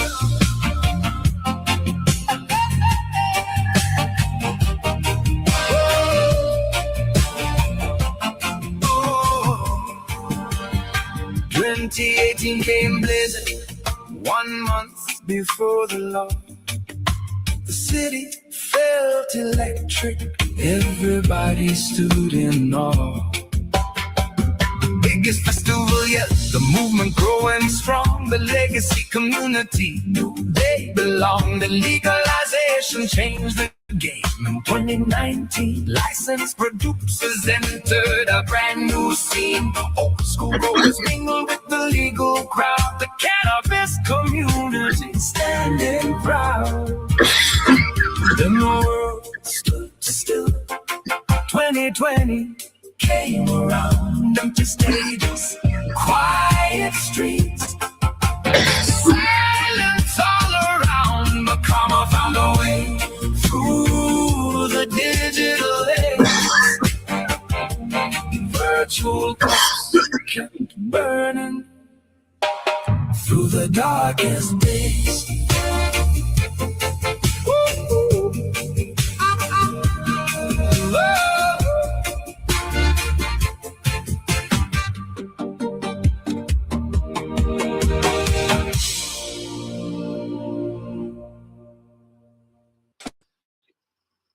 I like that. You're mute. You need to unmute yourself. But Yeah, it works better that way, doesn't it? The Karma Cup was really a launching pad for still going on. Still going on. Yeah, okay. I'm looking at as far as the festival and the legacy end of things. And because there's companies there that were there as legacy companies that are now legal companies, and Karma Cup itself is now using the legal stuff products when it comes to testing. But last year, I know Sarah made a change on things, and I don't know what's happening this year. I have no clue. We didn't have a festival last year. There was a gathering. And the year before that, you could buy everything at the store, at the legal stores. Correct. Yeah, I even got it up here. Yeah. We did we've either been to or done a gathering of our own for judging for I don't know. we did that broadcast last year. Last No, year, 2 years ago. year before, from on my back deck here. Yep. Maybe we'll do it again. But last year there was no judging, and any judging that was done on site. They didn't put any judging packs out or anything like that. Right. It was more done on site. It was a weekend thing where they did judging one day and did the awards the next day or something. 1 second. I'll be right with you. Oh, all right. Rosalie, get over here. Okay. Hey. Dealing with the dog again. Getting into the cat food. No, the litter. Used cat food. Getting into the used cat food. She got caught on the side of the box. She couldn't move. Okay, go out. Now you're annoying me. Go. I'm gonna put the gate up. Move. Come on. Sheesh. Even noticed her harness got caught on the side of the cat litter box, and she couldn't get out of it because she just sticks her head in. She has kitty snacks. Poopsicles. Yeah, poopsicles. Yeah, that's what I call them. Because I had a dog that used to dive into the snowbanks to get them out. Drives me fucking nuts. Oh yeah. She would go in there and clean out the whole box. And Steve isn't a barrier, so everything's right on top. The pee soaks through, but the poop just sits on top until the next time he comes in and makes room for another squat. So it's readily available for her. Now she's coming back. She's upset now. She's standing at the door. She can't get it through that little. Anyways, you folks didn't come here to listen to me complain about my dog eating my. Just one more pet note. I have to take our cat into the vets today at 1. The vet that you sent me to? The English line? Probably, yes. Yeah. I love them. Very great people. But unfortunately, when I took Rosa in, she came out with the cough that she still has. Oh. Which happens, they get it from the vet, usually, from other animals at the vet. Right? Oh. Yeah. So she's had since then. She's got a. Well, have you had her to the vet since another vet to see what's going on? No, but we went there a few times. Yeah. I was there a couple of years, so. Yeah, it's been years since you've been there too. 5 years. She has a vet here. Yeah. Very expensive because they're mobile. Oh, yeah, vets are expensive anyways. They're they're doctors, right? Twice the price because they're mobile. Yeah. You get that extra expense to pay. I think since I've been here, Stephen got really sick, and at the farm he got really, really sick. But Stephen's got issues with stones and urinary tracts. Yeah, UI infections and stuff. It seems a lot of people are getting UTIs lately. Yeah. Well, talking about getting sick, before we went live, the two of us were talking about an incident up north, closer to you than me, anyways. Yeah, it's up here. I think Sudbury area. Yeah, about some teenagers who got some stuff that looked like cannabis, is what the article says, and the information says it looked like cannabis, so they're not even sure whether it is or not. And one of them died, and another one's in hospital. I think it was actually might be a third person. I don't know about you, Al, but I have never, ever, ever, ever, and even the DEA has said this, found fentanyl in my cannabis. Would it be easy to do? Yes. Just sprinkle it in your bag and mix it up on it, and it'll just sit there. Correct. Yes, it would be easy to do, but even the police have said they have never found fentanyl in cannabis or mixed with cannabis. I completely agree with you. We're going to play a video shortly on that, actually, on the exact topic. Okay. And the information that I've read on this case, has not mentioned the word fentanyl. It seems to be more questionable what the substance itself. Speaking of substances, I forgot to put our logo back up. I apologize. There are other substances that are out there that look and feel like cannabis. Spice is one. And what did I say the other one was? Salvia was Now, the other one. Both in my early days of doing this, I've tried on the air. So there are shows where we're all ripped on spice and salvia. Yeah. I've also tried, there's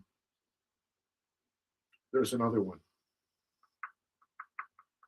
I can't remember what it's called. Yeah, I don't know. But those can kill you. Okay. And I would think, I've never done fentanyl before. I would think that the buzz would be pretty damn close between salvia, spice, and salvia is an actual plant where spice is made. Yeah, correct. And as far as it's a fentanyl, you get that at the hospital sometimes when you go in for procedures. I don't want anything to do with fentanyl or anybody who. No, I know exactly. Do with it. Now, the location where this is purchased at, they're fully cooperating with the police, and they are turning over samples of all. Okay, so back up one sec. So a store, correct? A legal store. First Nations, the First Nations. Okay, so it was not a legal store. Well, depends on where you look at it, but yeah, correct. I support where you're coming from. The indigenous market. I do. Yeah. I would think that it would most likely be a salvia. Yeah, that's what I'm thinking. And the store is temporarily closed during this investigation. Well, that's their doing. They've opted to do that, I think. Right. Yes. Yeah. And the same shows good faith, right? And the same with the testing of all their products. Because the two incidences were separate. They weren't at the same time. Look, the issues, and there are some, between both the legal market here in Canada and the indigenous market here in Canada. Mm-hmm. Okay. There are issues with both. People complain about the legal market because that's what people do. But as far as it's very controlled. The legal market is very, very controlled, where the indigenous market, in most cases, is not. Yeah. There are some outfits like Tim Barnhart's outfit, their Legacy 420, where they scrutinize their products. And there's other indigenous places and in Tanganyika as well as Alderville that do the same thing. But there's no regulation there. So any testing that's being done at Joe dispensary on the reserve doesn't mean it's been tested. It doesn't mean the fertilizers and other chemicals that they use to grow cannabis these days are or are not being used. There's no control there. This is the issue, I think, the main issue that Health Canada has with the Indigenous market. There's no structure. There's no regulations. There's no way to regulate that because, in a sense, you go on a reserve. That is a self-contained country. Yeah, I know that some places have put in some regulations. Yes. Yeah, but it's up to the reserve. Correct. Yes. No.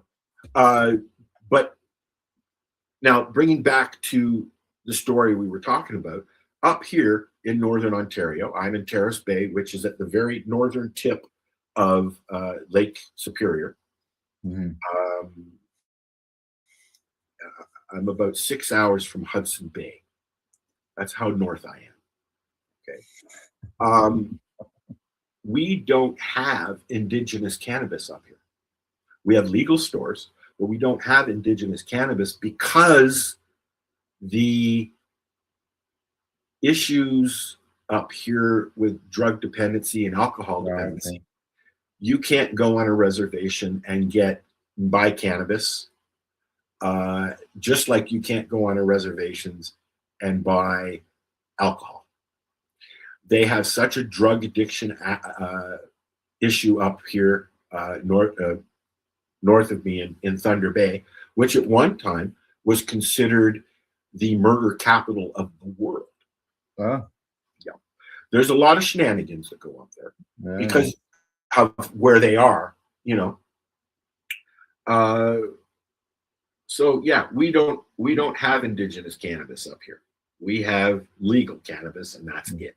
That's it. Yeah, no, as you know, there's lots down here.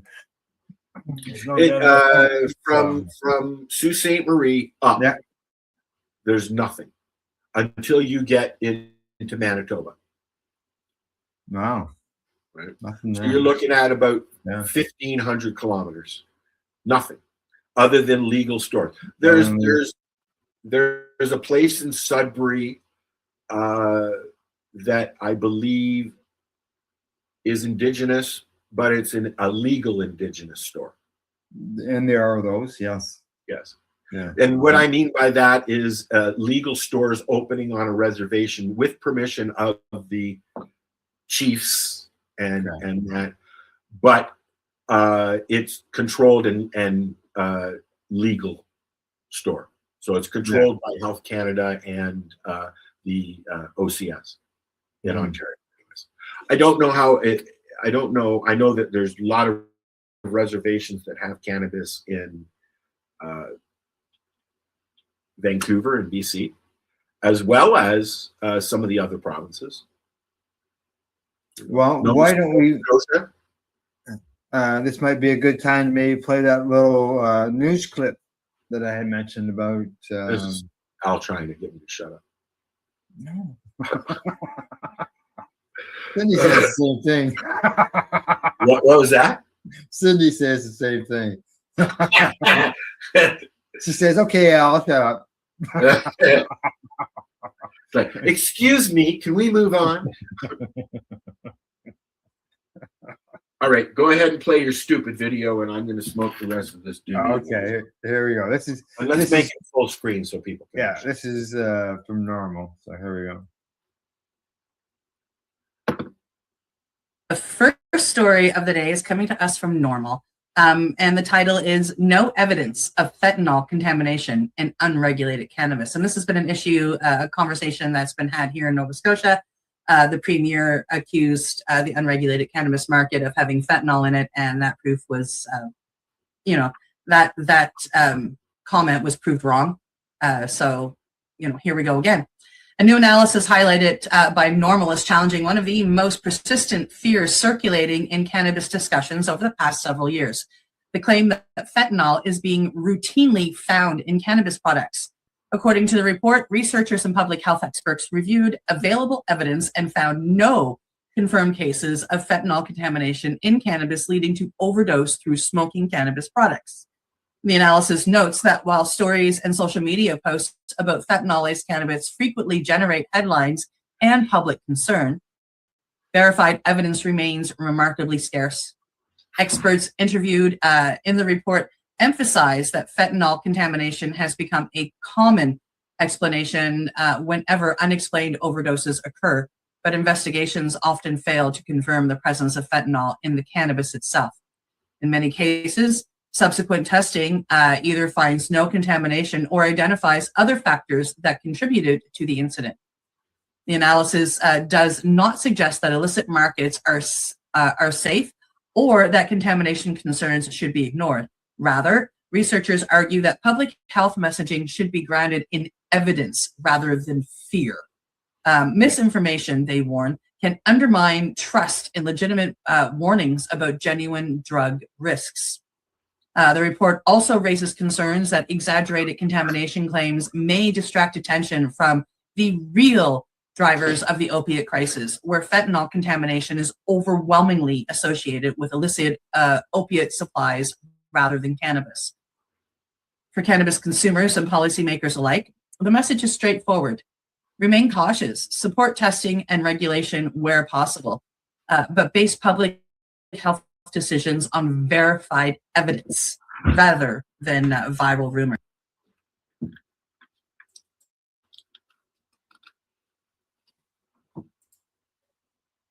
There you go.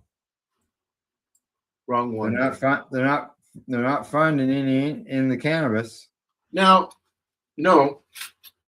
And we've seen this story before. Yeah. Right. Yeah. And in the incident Cindy mentions about down there on the East Coast in the premiere, there's a perfect example of someone screaming that. And then right after he does that, the police came out and said, no, there isn't any. They haven't found any, so I don't know why you're saying that. I believe I seem to remember because Marcel has a hard-on for this guy. The new governor, the premier of Nova Scotia,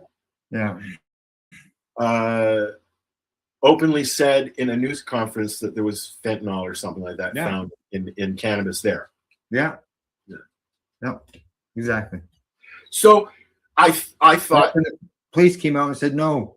Yes, RCMP, if I remember. Yeah, correctly. exactly. Yeah. So since we might as well continue this conversation, sure. I was at the OCS store here, the legal store, My Cannabis, and I wanted to show people what the Health Canada puts out. You find these in legal stores. See, I gotta blow this up so I can see what you got in your hand there. Explore cannabis with confidence. Let's do a full screen here. Wow. Okay, and it's a leaflet. There's half a dozen pages here. Well-discovered, oriented cannabis, approaching cannabis from a wellness perspective. Start with reliable information. See, even Health Canada is trying to push consuming. So there's I don't know if you can see all this, but consuming safely and mindfully, discover wellness-oriented cannabis. So that's discover wellness-oriented. It's medicinal, right there. I'm surprised they even mentioned that. But they don't. The Health Canada still has on their website that they do not recognize cannabis as a medicinal product. Yeah, I know. And they still call it marijuana. So I'm not gonna read everything, obviously, but I wanted to show these how cannabis works in your body. Know your cannabinoids. I should do a song for each one of these. I think you've already got cannabinoid songs, don't you? I do. Yeah. Find your format, which is important because I apologize. My mic was really close. I might be really loud. Finding your method of using cannabis is important because cannabis is patient or user specific as well as strain specific. I'll give you an example. A sativa for me might not bring me up. It might bring me down because I have ADHD and my dopamine is all stupid. Okay. So I have to watch my strains. Smoke White Widow with me and you're probably going to get a punch in the head. I'm very serious. It just trips me. This describes, it's got a blurb on topicals, edibles. Let's see what else. Frequently asked questions. Shall we, Al? Sure, we shall. All right, you can come back on the screen. Okay, how's that? I'm back. It's simple answers to common questions about cannabis. From understanding cannabinoids, or as our friend out east says, cannabinoids. I've heard that. I've heard Chris that. is famous for saying that, cannabinoids. Cannabinoids. Yeah. So you want to, and this is a good thing to go through, I think, because you really, like you got to watch. If you're a recreational user, think of it like, what kind of beer do you like? What kind of alcohol do you like? It's the same thing. Okay. What kind of strain do you like? Do you want an indica, a hybrid, or a sativa? Do you want to smoke a ruderalis? You know, whatever twixt your fucking twizzle, roll it up and smoke it. But if Al's playing with buttons again. Yeah. If you are using it medically, that's a whole different animal.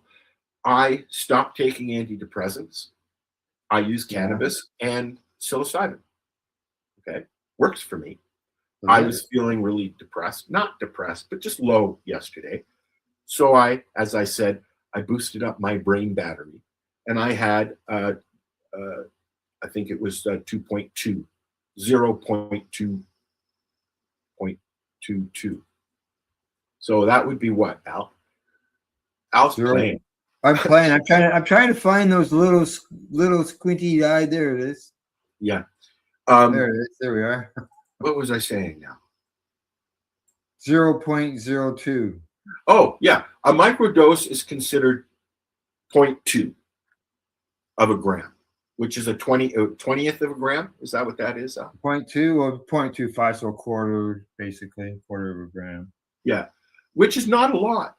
And, you know, people are even doing that with cannabis, you know, sticking to, you know, this much. I have 5 grams on my license. My doctor asked me the other day how much I use. I said, you know, 6-8 doobies. Nice doobies. Mm-hmm. And there might be a few others there, but which is about 5 grams a day, maybe 6-7 grams a day. Have you weighed your doobies? It's been a long time since I weighed them. I weighed mine. I would say I'm anywhere between 5 and 7 grams a day. Yeah, but you know your doobies are very small, my friend. Yeah, I kept that into account. Al comes to the farm and he hands me a doobie, and I'm like, "What the fuck is that?" I smoke like 1 1/4. Al uses. I just use standard papers. Oh, look at that! My doobie tray, my container is empty. Let's go back to this frequently asked questions. Is cannabis safe to consume? Yeah. God, I'm going to have to read this, aren't I, Al? Hi, puppy. Most people who consume cannabis occasionally will not experience negative consequences to their health over time. All legal cannabis, they got to throw that legal cannabis in there. Products are rigorously tested. My point, our conversation earlier, yeah. nevertheless, they should always, people should start low. I remember the first time I smoked a joint, it was after years and years and years. I was selling it. But it was after years and years and years of peer pressure and come on, Al, come on, it's time. Come on, smoke that. I tried it. And I think the only reason I tried it was because at the time I was on very high doses of Ritalin and Dexedrine. As I was a case study for hyperactivity back in the 60s and 70s. And it didn't, really.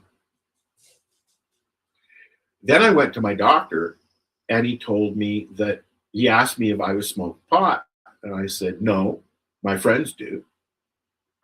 He said, well, if you start smoking pot, stop taking the pills because it's going to do the same thing. That's what I do now. Oh, and that was what your doctor said to you years ago. I was 16. Yeah, that's a long time ago. I didn't start smoking pot on a regular basis until I was 19 or so. Okay. But the first joint I smoked was in a hash bar in Amsterdam in the red light district with my mom. While we were watching the shows in the window. My mom in Amsterdam. First time I smoked a joint was a hash joint in a hash bar. Yeah. And we had lunch, and then a lady came around and with a tray and offered us many different kinds of doobies to go after after dinner mint, as I call it. And we literally sat there and watched the sex shows in the windows. It was the 70s. Probably why I'm a big old pervert. Thanks, Mom. I used to smell it in the house. So. Okay. Let's go on to the next question, shall we? Can I use cannabis daily? Some people can, and some people can't. I'm not even going to read it. Some people can, some people can't. Just don't overdo it and green yourself out, as we call it. And if you do, don't panic. You're not having hypermesis. You're not scromiting. You're not scromiting. You're having, I had too much cannabis. Okay? Eat something. Have a nap. You'll be fine. Is cannabis addictive? Huh? The last report I saw, they said that maybe up to 9% of cannabis users. Maybe 9. Maybe. Let's be honest, anything is addictive. Sure. Suno, for me, is addictive. I was sitting here for days in my office. I can't stop. I can't stop. No. Let's see what else we got. If CBD isn't don't eat an apple and then talk. If CBD isn't intoxicating, does it matter if I buy it from an authorized source? I look at that whether you're buying your CBD or whether you're buying your cannabis, which is your CBD. I would say if you go into a corner store in the city and there's CBD pens that are sitting there. That's a different thing. Yeah, that's most likely just a hemp juice. Yeah. Which, the authorities have done a good job at getting that stuff out of the stores. But if you go into an OCS store or buy from an OCS from OCS website, Ontario Cannabis Store, or Ontario Cannabis Store. Yeah, OCS. That stuff is, as we spoke earlier, regulated. Right. If you go to a reservation and buy a CBD cart, you don't know what's in there. Correct. That's the issue that Health Canada has with indigenous cannabis. You don't know what's in there. You don't know because there's no regulation. Will I feel high using cannabis products? Huh?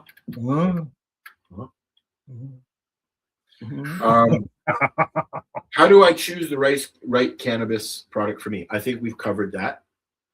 Cannabis is patient and strain specific. I say patient all the time because I don't give a fuck who you are. If you are using cannabis in any way, you're using it for a reason, to change your mindset, to enjoy a concert or a movie, whatever it is. It's medicinal. There's a reason why people have been calling it medicinal cannabis for so long. Moses, look at the bush, people. Okay. Should I store topicals and other non-intoxicating? You should be storing it. Anything. Yeah, keep it away from your kids. I keep mine in the fridge.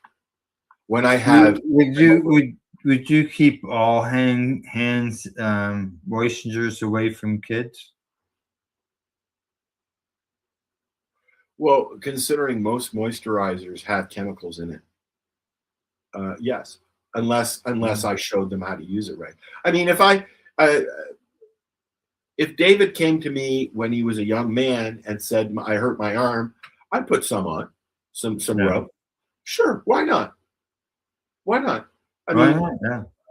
He's not going to get high off of it. Well, your hand might.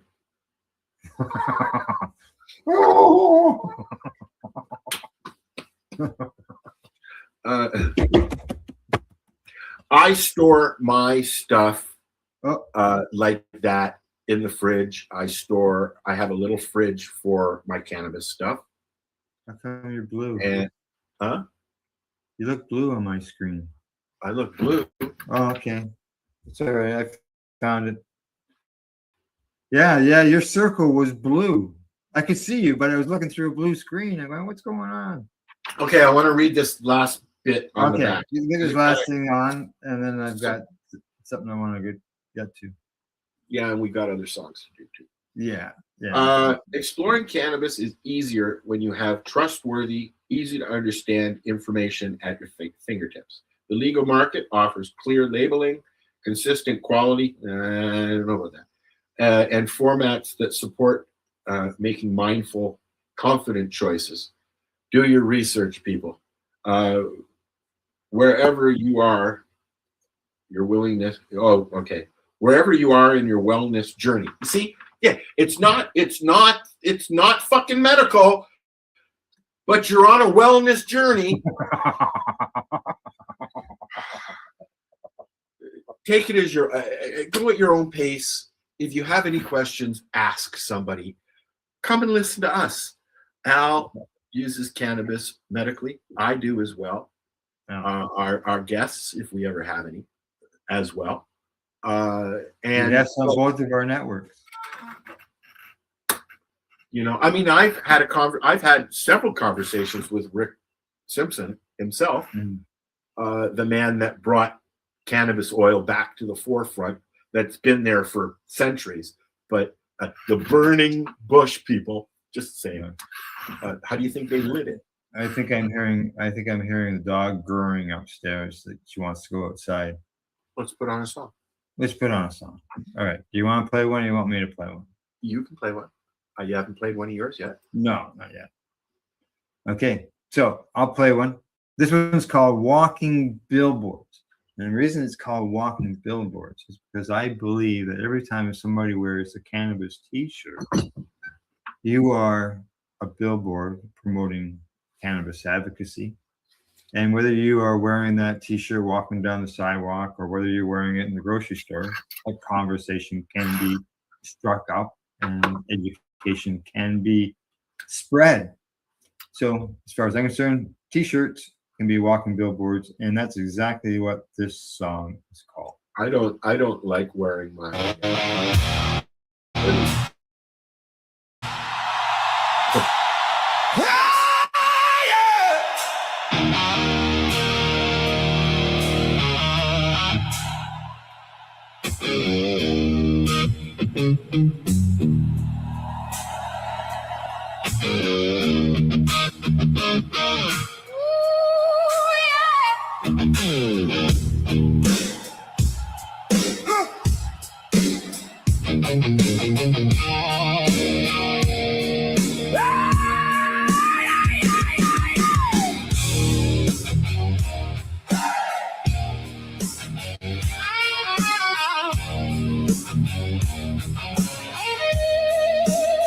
T-shirts on the rack say more than they look.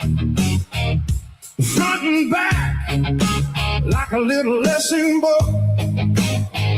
In the grocery line, while the car rolls slow, somebody reads the facts, and suddenly they know. Short sleeve, long sleeve, let the message breathe. Hemp in the fabric, truth in the seams. Walking billboards, let the people read. Walking billboards, plant the facts and seed. Walking billboards, in the checkout line. Walking billboards, make the word shine.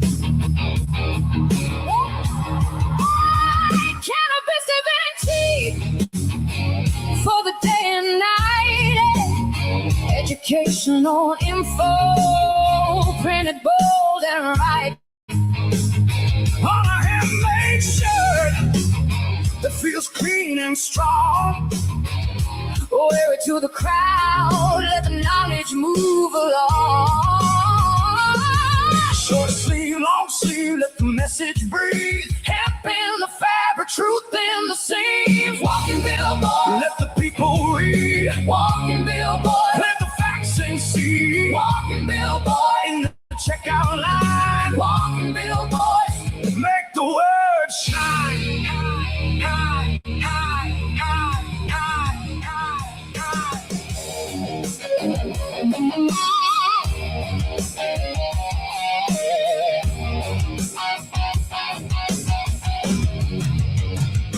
Not just style, it's a living flyer. You can wear, You can lift, one small eye, turns heads around. one good tea. Spread the word through town. Walking billboard, let the people read. Walking billboard, plant the facts and see. Walking billboard, in the checkout line. Walking billboard, make the word shine.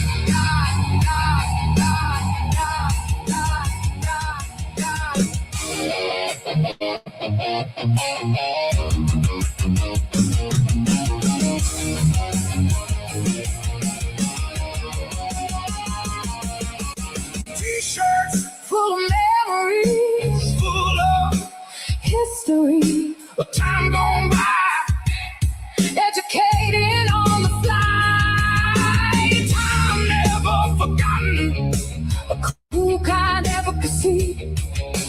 Quiet and direct to the point. Gotta go smoke a joint. Walking billboard, let the people read. Walking billboard, let the facts and see. Walking billboard, in the checkout line. Walking billboard, make the word shine.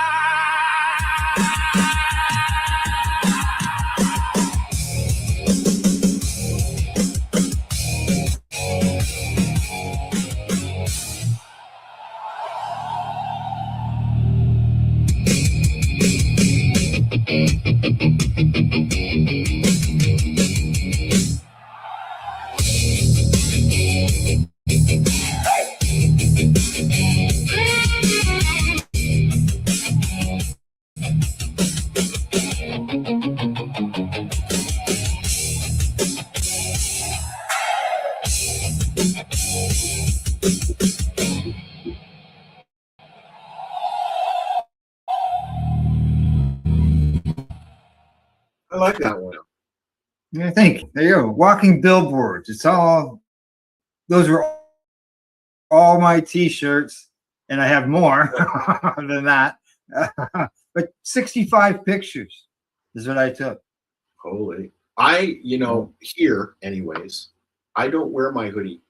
I wear it around the house, but I don't go like out to the store or anything like that because people stare. I don't like it. Yeah. Yeah, the kids especially. Oh yeah. I've got a few shirts that aren't cannabis related, but everything else is. This is my Canada Rock shirt for walking cannabis. I don't generally wear cannabis t-shirts. No, eh? No. Mm. I get self-conscious, and then I don't want to be out. I just want to go home. So that contributes. Now, would that be because of the stigma around cannabis, the concerns that you have that people have a negative thinking of you type thing? I don't know. Yes, something like that. Yeah. But anyways, yeah. So. T-shirts. Yeah, T-shirts. Yeah. T-shirts, sure. I've got a little video here. All right. That I thought we could watch, and I don't know where it went. I saw something jump on the screen there when you were. It's not behaving out. Isn't it? Oh, and now the next thing that I'm gonna have to deal with, just while I'm loading this, is I have my MacBook Air, and it can't be upgraded. It's my mom's old one. It can't be upgraded anymore. And now Chrome has decided that they are no longer going to give you updates because they're going into the next AI assistant stuff. So eventually, this is going to be a big, yeah. So science. Do you remember that song, Science? Yes, I do. You know who that was? What was his name? Oh, would you like me to tell you? British. Yeah, and I'll say, yeah, that's it. Magnus Pike. Magnus Pike. Something like this. Magnus, I can't remember his last name. I think it's Pike. But yeah, that and he was on Science. He did googly eyes. He looked like a scientist. In fact, he was. Yeah. He was the Mayim Bialik of his time. You know, Mayim Bialik, Blossom, she has a PhD in biology. Wow. Yeah. She's very well versed in stuff. So, okay, I found it. Here we go. I follow this guy on Facebook. And now it doesn't want to add to the screen, of course. Can you see if you can add that to the screen now? The second ad. Beside Hi Guys. I'm not seeing it. All I see is 2 songs. Oh, hang on. What's this? Oh. Something's acting up. Oh, we have to. Oh, I know why it won't work. Hang on. Whoops. We have to remove this, I believe. Oh, yeah. And then we can add that. No, you shouldn't have to remove it. It told me it had to. Oh, wow. Fuck you, man. So I follow this guy online, and you'll see why I enjoy watching his experiments.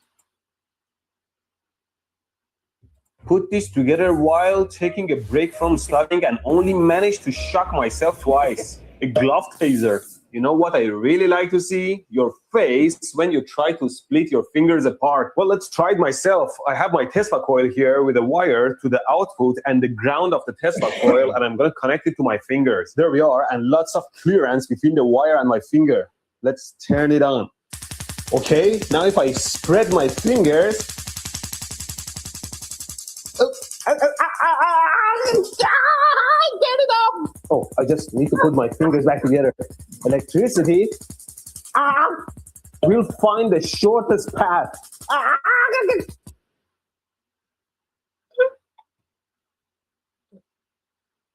That amuses me. Don't know why. He has another one where he's got his Tesla coil and he gets too close to it with his bald head and it shocks him out. Oh, really? Yeah. It's fucking hilarious. And that must be why he does it, because I don't, yeah. I'm not into Yeah, getting obviously. myself I mean, done. that's every thing that he does, he ends up hurting himself or catching himself on something, you know. Yeah. Oh yeah. Yeah. Let's see. What do we got? We got like 10 minutes, 15 minutes left. Then I got to get ready to go to the vet. Shall we listen to a song? Well, I mentioned at the very beginning of the show, but I didn't. And I didn't get to it yet.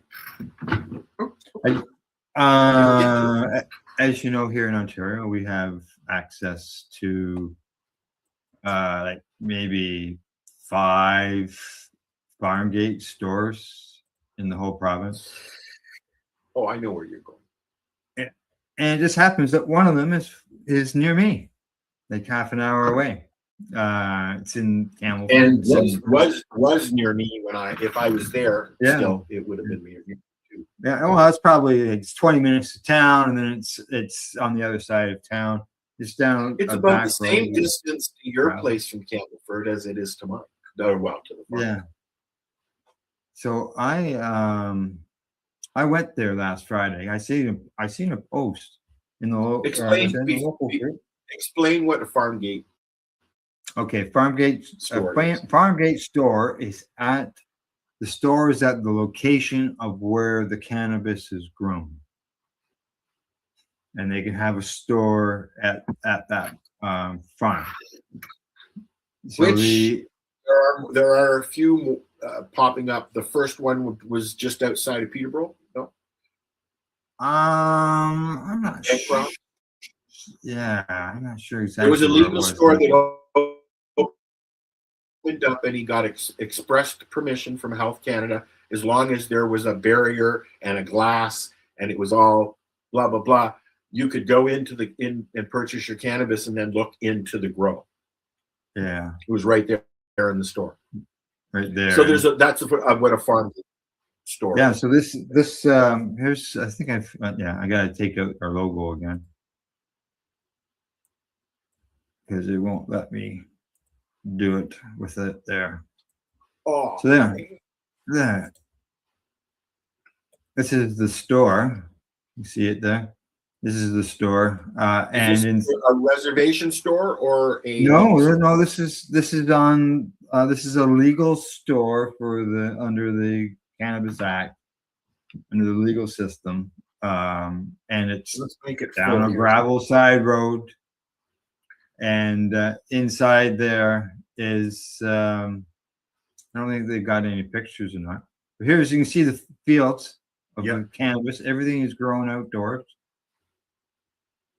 Now, I didn't get a tour of the grounds because the owner wasn't there, but I got a tour of the store, and off to the left there, you can see the building in the corner, bottom left-hand corner.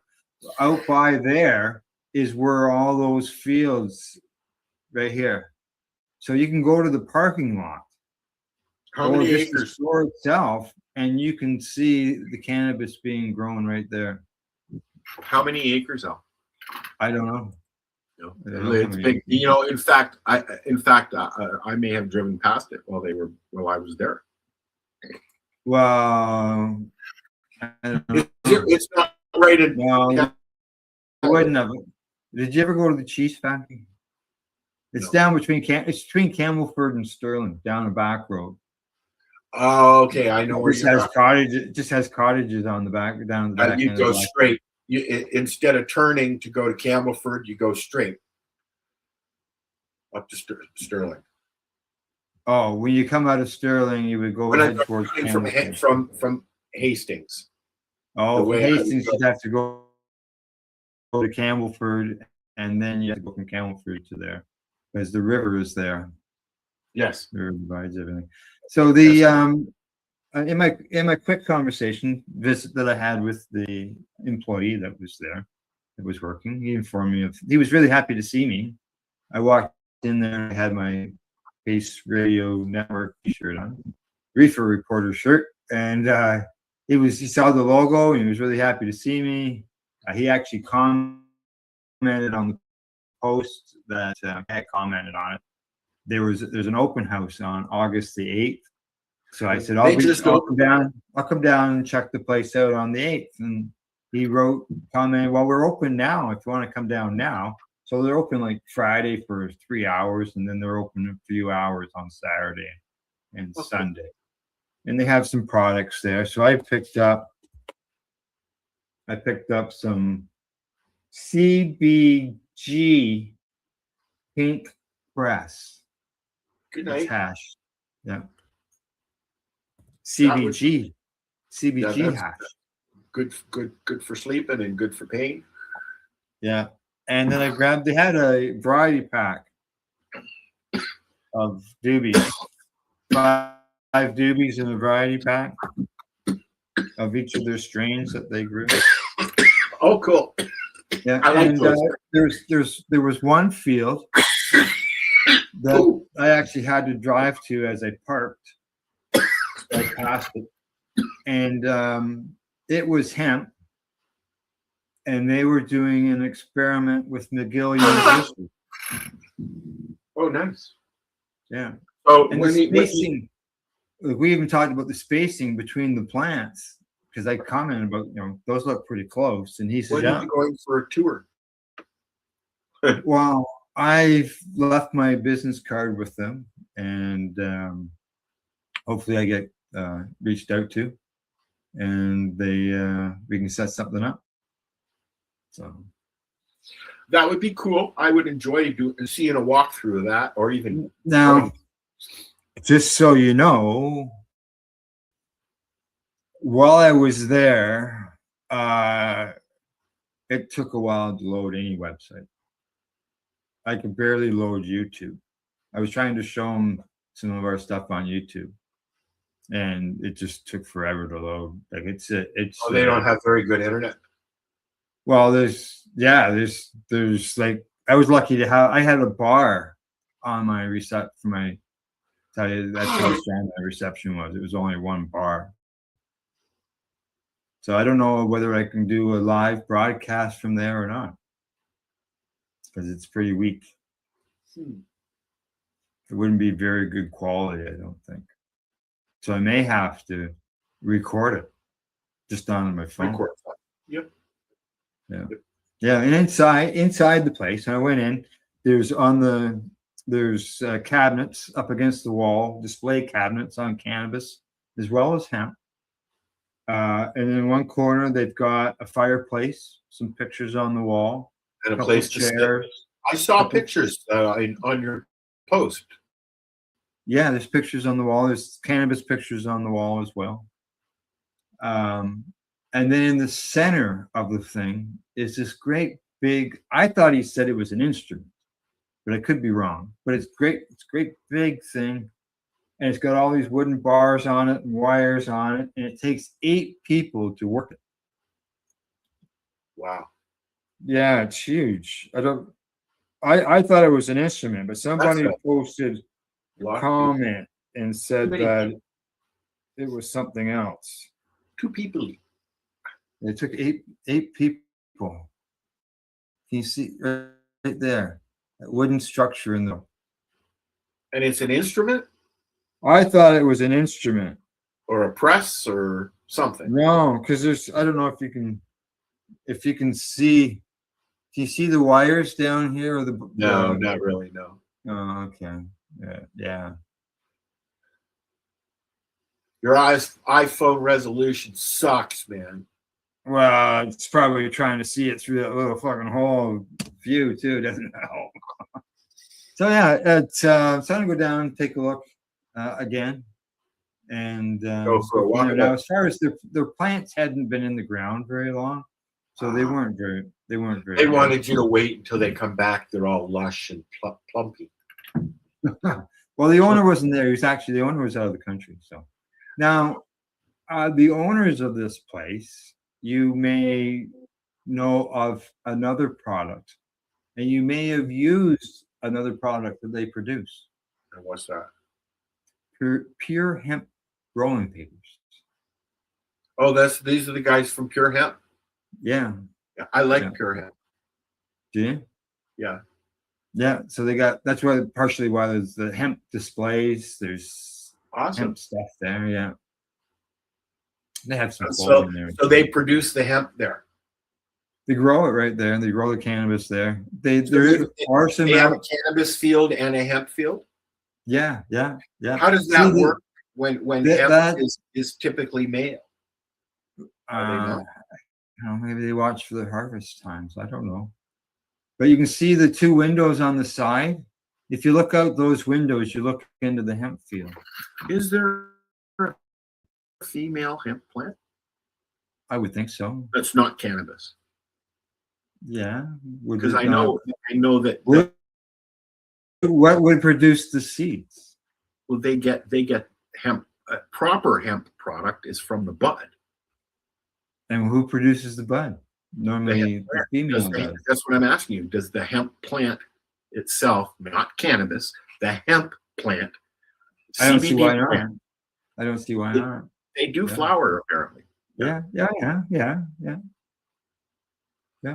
So I'll go back down, see these people, and I know I posted it in the local Campbellford group, and people were excited to see that it was there. If I was still down there, I would have gone by now, probably before you.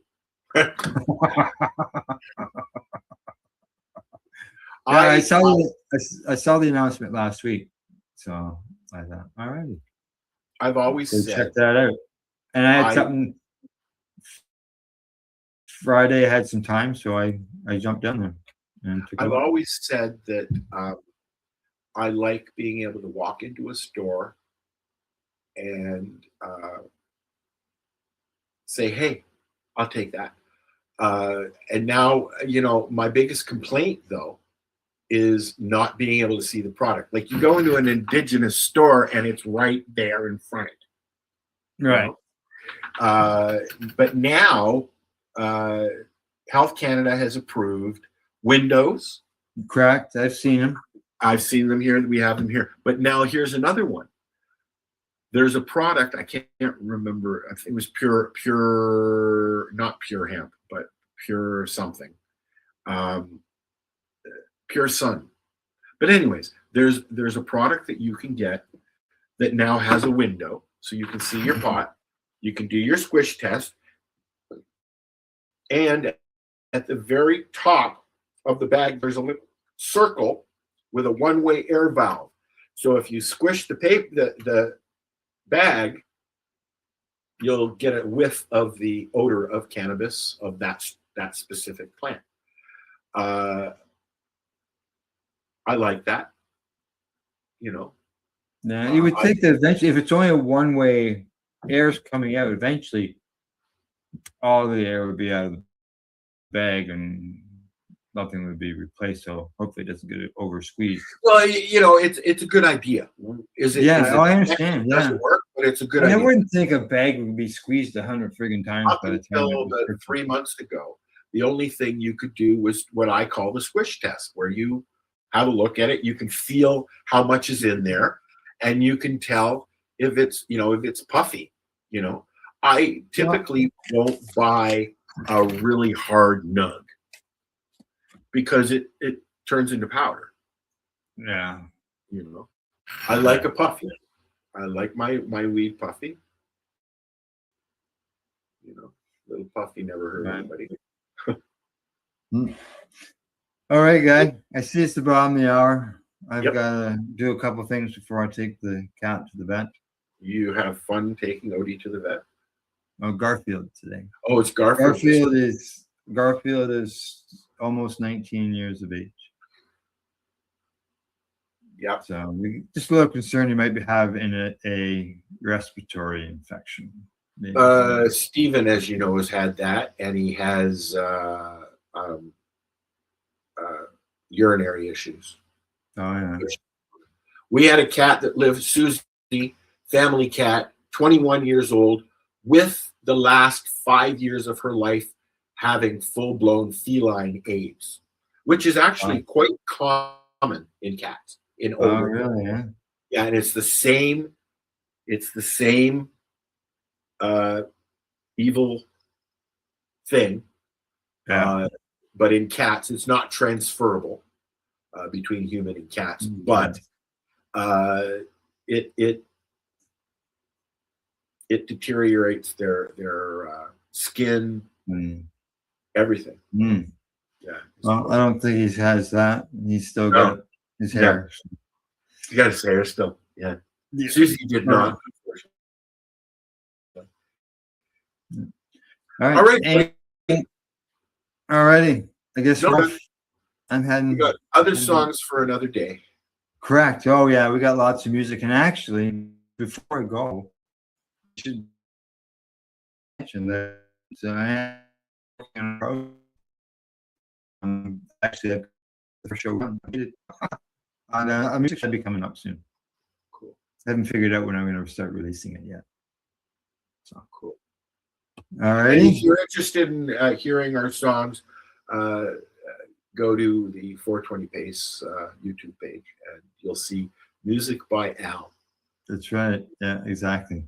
And That's going to be the name of the songs show. from that I do, and songs that Al does, and songs from other people's. And you'll if you join that podcast playlist on YouTube, every time we put something new on there, you'll get a notification. Yep, exactly. All righty, guys. I've got to go, and we will see you all maybe next week. Maybe. Other than that, see you later. Bye.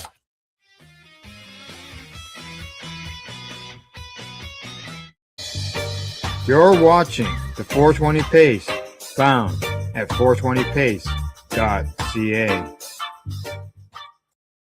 Rerolled Saturdays. Check it out. Nothing but non-stop cannabis and psychedelic programming. Find it at 420pace.ca.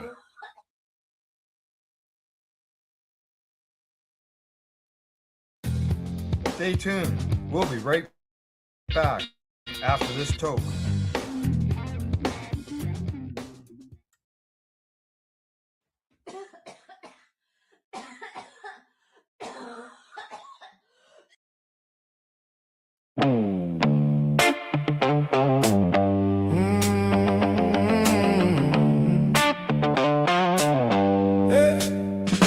Running that trim, slow hands, clean grind. Green on the table, scissors in time. One wrong move and it burns like sin. Keep your face back, let the fan spin. Remember, don't touch your eyes. Yeah, I learned that the hard way twice. Sticky little one and sharp little price. You blink too fast and you pay the slice. One hand clean, one hand still. Move like a ghost, got to keep that chill. If the room gets loud, don't rub, don't reach. Wash up first, then you breathe. Remember, don't touch your eyes. Don't touch your eyes. Don't touch your eyes. Remember, don't touch your eyes. Keep that fire off your face tonight. Keep it off, keep it off. Remember, don't touch your eyes. Yeah, got the gloves on, sleeves roll right. Sunset dust in the yellow light. I'm talking to you like a brother would. Salvia in the cut from the neighborhood. Trim pile tall and the jar smells sweet, but that little sting don't play so neat. One bad itch and you know the deal. Water on deck, let the skin heal. One hand clean, one hand still. Move like a ghost, got to keep that chill. If the room gets loud, don't rub, don't reach. Wash up first, then you breathe. Remember, don't touch your eyes. Don't touch your eyes. Don't touch your eyes. Yeah. Remember, don't touch your eyes. Keep that fire off your face tonight. Keep it off, keep it off. Remember, don't touch your eyes. Yeah.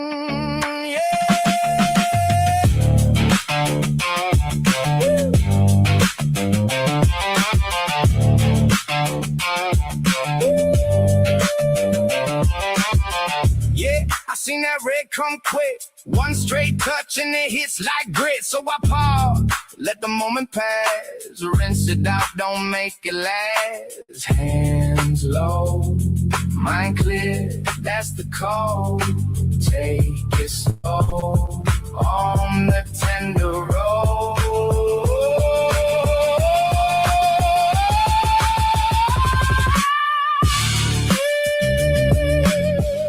Remember, don't touch your eyes. Don't touch your eyes. Don't touch your eyes.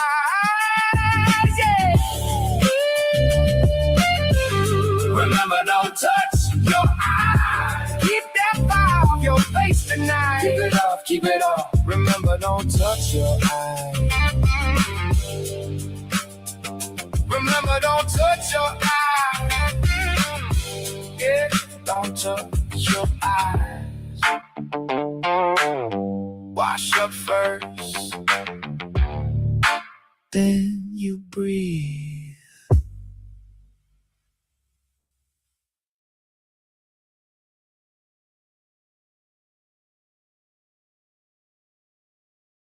You're listening to the Pace Radio Network here at paceradio.net. The views expressed by the individuals during this broadcast are their own opinions, and they may not be the same as those of their group or other organizations they may be involved with. All medical advice during our broadcast is not a medical opinion and should be checked with your medical physician.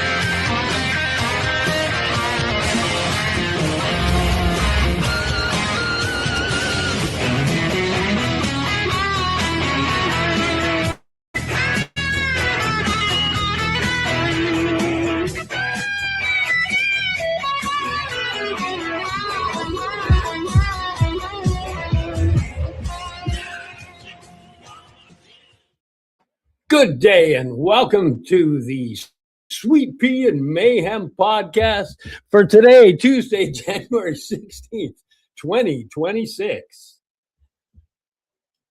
How's your day going, buddy? Above ground. And that's also good. Yep. What you been doing? Painting. Working on a giant butterfly. And how big is the giant butterfly?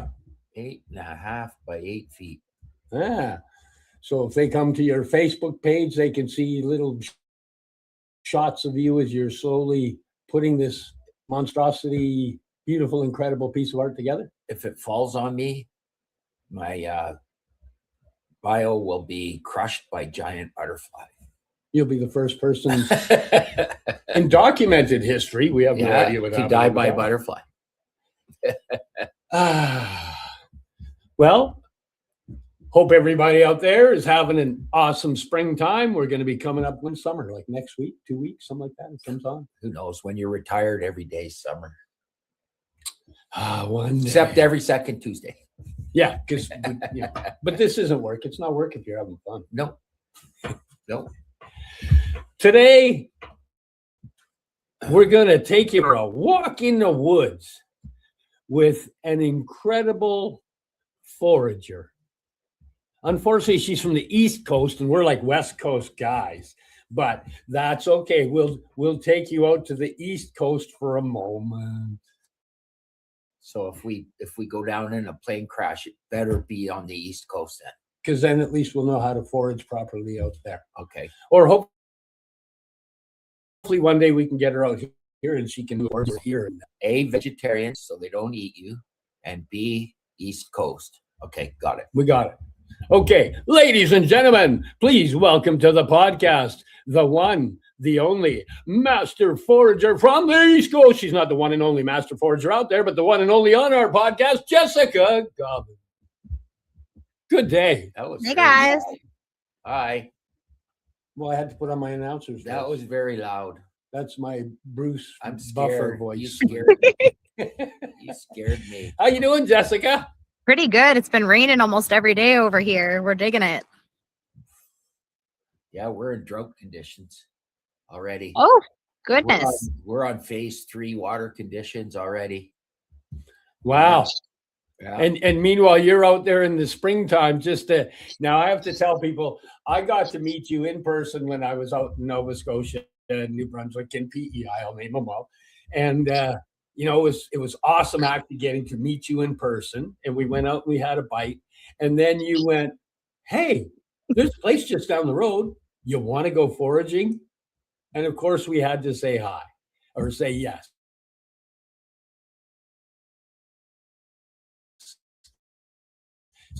So we ran out there. What was the name of the place?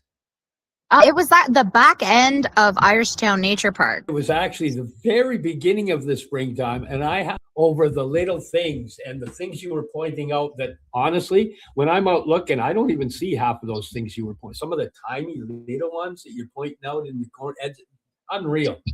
But what got you into foraging in the first place? Well, that would be my mom. She raised me to forage, so I don't remember not foraging. It's always been a part of my life. What's your earliest memory of foraging? My earliest memory of foraging is actually picking mushrooms in the backyard with my mom. I didn't realize it at the time. I thought they just grew there, but it turns out she was taking grocery store mushrooms and smushing them into the lawn over and over until they took. Wow. That's good. Yeah. Have you ever foraged on the West Coast? I've never been on the West Coast, but it's really high on my bucket list. Now, the farther north you go, is it harder and harder to forage? I haven't really gone all that far north. I've only gone like partway into Quebec, but there's just different stuff. There's just different stuff out there. So say if you came here, would you have to train with like First Nations person to learn how to forage here? There's likely some overlap. There's probably some stuff that grows here that also grows there. And I am a little familiar already with the mushrooms that grow there. For me, it would mostly be the plants that I would have to look into. Yeah. I was been saving this question because I've been wondering about it. Someone once told me that, the fern that grows in the floor of the forest, you can eat the roots. Is that true? I think it would depend on the species, but there are species like that. Yeah. Oh, okay.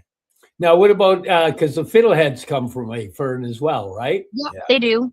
Would that what he's talking about? Because I've heard that before. Would that be kind of somebody's just dropped that people eat fiddleheads off, therefore the roots are probably edible? Not necessarily. I don't know about fiddleheads are called ostrich fern, so it's one specific species of fern. To my knowledge, it's only the fresh fronds that are edible on that particular fern, and there are lots of instances where some parts of a plant are edible and some parts are poison. So it's you got to know. Yeah, because there's a lot of ferns on the forest floor here. Like that's probably our most common thing. Here. Is the ferns. Yeah, I'd be curious to know what species they're talking about for sure. Have you ever run into any wild animals? I saw a porcupine climbing a tree yesterday. What? Porcupine? Yeah, I know, right? I didn't know porcupines could climb trees. It was pretty crazy. Wow. I didn't either, actually. Yeah. Have you ever been chased by anything or? No. I did have a bear run up my car once, but I mean, I was in the car. I was next to the car foraging and I saw the bear and I jumped in the car, but that's pretty much it. Well, that's exciting. Yeah. What would you consider your most exciting foraging experience? Oh, no, that's hard. That's really hard. For me, the most exciting thing recently was probably we kayaked out to this little island on Chamcook Lake. Was it yesterday or the day before? It was yesterday or the day before. I'm not sure which day. But we kayaked onto this tiny, tiny, tiny little island, maybe like half a kilometer, like a tiny, tiny, tiny island. And we made a grid and we combed over the whole island, and we found a giant chicken of the woods growing from a hemlock tree. And I've heard that they could grow from hemlock trees, but I've never seen it. Usually I find them on oaks. So it was my first one that I found on a hemlock tree. So that was pretty cool. But I've had so many. What a tree chicken is to our listeners. Yeah, so a chicken of the woods is a really big orange, like big. They can be 1 foot, 2 feet, and they're stacked on the tree in little shelves. So there can be. You know, they have them here too. Yes, they're all over North America. Yeah, so it's like a soft, tender mushroom. It's got holes on the bottom, and it's got all these bands of color on the top, like yellows and oranges, kind of like candy corn a little bit. It's really pretty. And apparently it's tasty. Very tasty. Tastes Super like tasty. chicken, apparently. Yeah, well, it's got the texture like chicken. It tastes more mushroomy, but it's like a meaty kind of mushroomy. Have you ever eaten anything by mistake that made you sick? No, never. Never. Mm. I'm careful. I'm really, really, really, really careful. I actually help people that do ingest stuff. Yes. Mistake, correct? Yeah. I teach. Okay. I've had 7 ex-wives all die accidentally. So I decided to write a book called Making It Look Like an Accident. Okay. Like chapter 2, canoeing and stuff like that. So I was wondering if I could write a chapter about foraging, but for the wrong things. So is there stuff that you can get foraging that would make someone accidentally die? I can neither confirm nor deny this. Under these conditions. So that's but it. Yes, there's lots you can forage that'll kill you. That's it for chapter 8. Wow. I'm going to bring up your Facebook page so that people can see it and tell us a little bit about it. Well, yeah, so this is my page. I also have a group. It's Enchanted Mushroom Forest Foraging and Folk Medicine. In the page, I just post like what I'm doing here and there. I'm not super active on it. But in the group, people can also post. So people can post pictures of what they're finding and get help with it and stuff like that. So it's Enchanted Mushroom Forest Foraging and Folk Medicine. So the page and the group together. Is it on Facebook as well? It's on Facebook as well. So one is my business page and the other is just like a group that people can participate in. Okay, I may have to try and find this group and bring it up. No stress. Have you written any books or made any videos for YouTube or anything about foraging? I've got lots of videos, but they're all on Facebook right now, and I've got lots of posts. I post like little tidbits of information and little fun facts about mushrooms. I just did a series in January, February, March on like funky mushroom smells. So mushrooms that smell like not mushrooms and why they smell that way and things like that. So I'm always posting neat stuff. I haven't in a few weeks because it's the start of the busy season. I've been running like crazy, but they'll be starting up again soon. Okay, this video is going to YouTube. We should try and guide people to yourself right now so they can see your videos on the foraging. Where would they go? Just on my Facebook page or my Facebook group. Okay. Oh, I'm on Instagram too, but again, social media does not have leaves or gills, so I'm working on it. It's a little slow. Priorities. Yeah. Now you said this season is getting busy. Tell us what your version of busy is. Well, because the winter is so long here, from October to April, May, I do still do some winter workshops, but not very many. I'm teaching virtually in the winter. But once the season starts up and people start reaching out to book things, like I did a 2-week stretch where I was doing an event every day and sometimes 2 events and sometimes 3 events. Explain an event. Well, it really depends on who's hiring me and where I am. But sometimes it's just we go out for a walk in the woods and we learn about what we see. But sometimes, like I did one at As the River Bends retreat a couple of weeks ago, where we went out and we learned about plants and mushrooms. And then we went back to their sunroom and we made a herbal remedy together. I'm doing one in a few weeks where I'm partnered with a chef. So I take the people out and I show them the plants and mushrooms, and then she cooks everybody a fancy meal with foraged food, and then we eat it. Nice. So it was like all kinds of different stuff. What's that native show on TV called Moose Meat and something, where the native guys go foraging and they cook meals on the show? Yeah, I haven't seen it's it. called Moose Meat and something. It's called it's got a different name, anyways. Yeah. So you've never been to BC to forage. You've only been in your own area.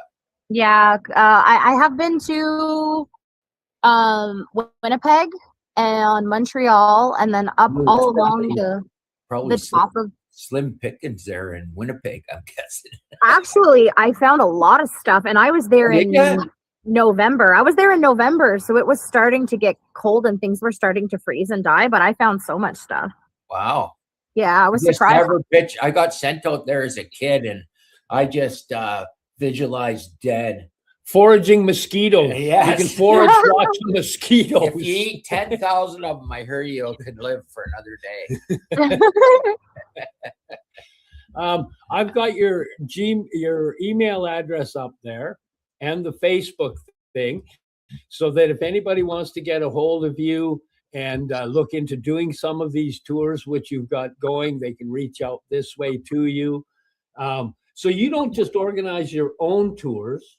You also just have people that want to organize things up and say, I've got a nice farm and I have a hobby farm and I want to invite you out to show people how to forage around the hobby farm and have an afternoon. Okay, wicked. I also do property surveys, which are some of my favorites. So it's when somebody will invite me to their space and I teach them about everything they have on their space. So they can go and pick their own salads every night. Yeah. Wow, that's pretty cool. Yeah, those are one of my favorites. Yeah. Is there any favorite thing that you like to eat when you're foraging? Is there something that you think is the best? My favorite thing to forage is a black trumpet mushroom. Black trumpet mushroom. And how scarcely do you find them? Well, it depends on the year. It's been 2 years where it was too dry when it was time for them to fruit, so I didn't see any for 2 years. But when the conditions are right, they fruit in abundance. Me and a group of people, we picked 80 pounds 3 years ago. Wow. Now, is that the one, the trumpeter, black trumpeter? I'm not familiar with the specific black trumpeter, but I am familiar with trumpeter, and they work for clearing arterial plaque and whatnot out of the blood. Does the black trumpeter also work? What do you know about health benefits for it? The black trumpet, I'm not 100% sure. I have this thing where if something is really, really yummy, I don't look any further into it. I'm just like, oh, this is delicious. I'm just going to eat it, right? But for the most part, when it comes to mushrooms, every single mushroom I've ever looked into the medicinal benefits of, even the grocery store mushrooms and oyster mushrooms, like your commonly bought at the store mushrooms, all the way to your popular wild edibles and your medicinal mushrooms, every single one of them has antioxidant properties, anti-inflammatory properties, anti-cancer properties. A lot of them have antimicrobial properties. So some sort of assortment of those kinds of benefits, and some are better in one category than the other. But they're good for. All mushrooms are medicinal. All mushrooms. Yeah. Well, except the really poisonous ones that. Well, yeah, of course. Yes. Okay, now what would you say besides a mushroom?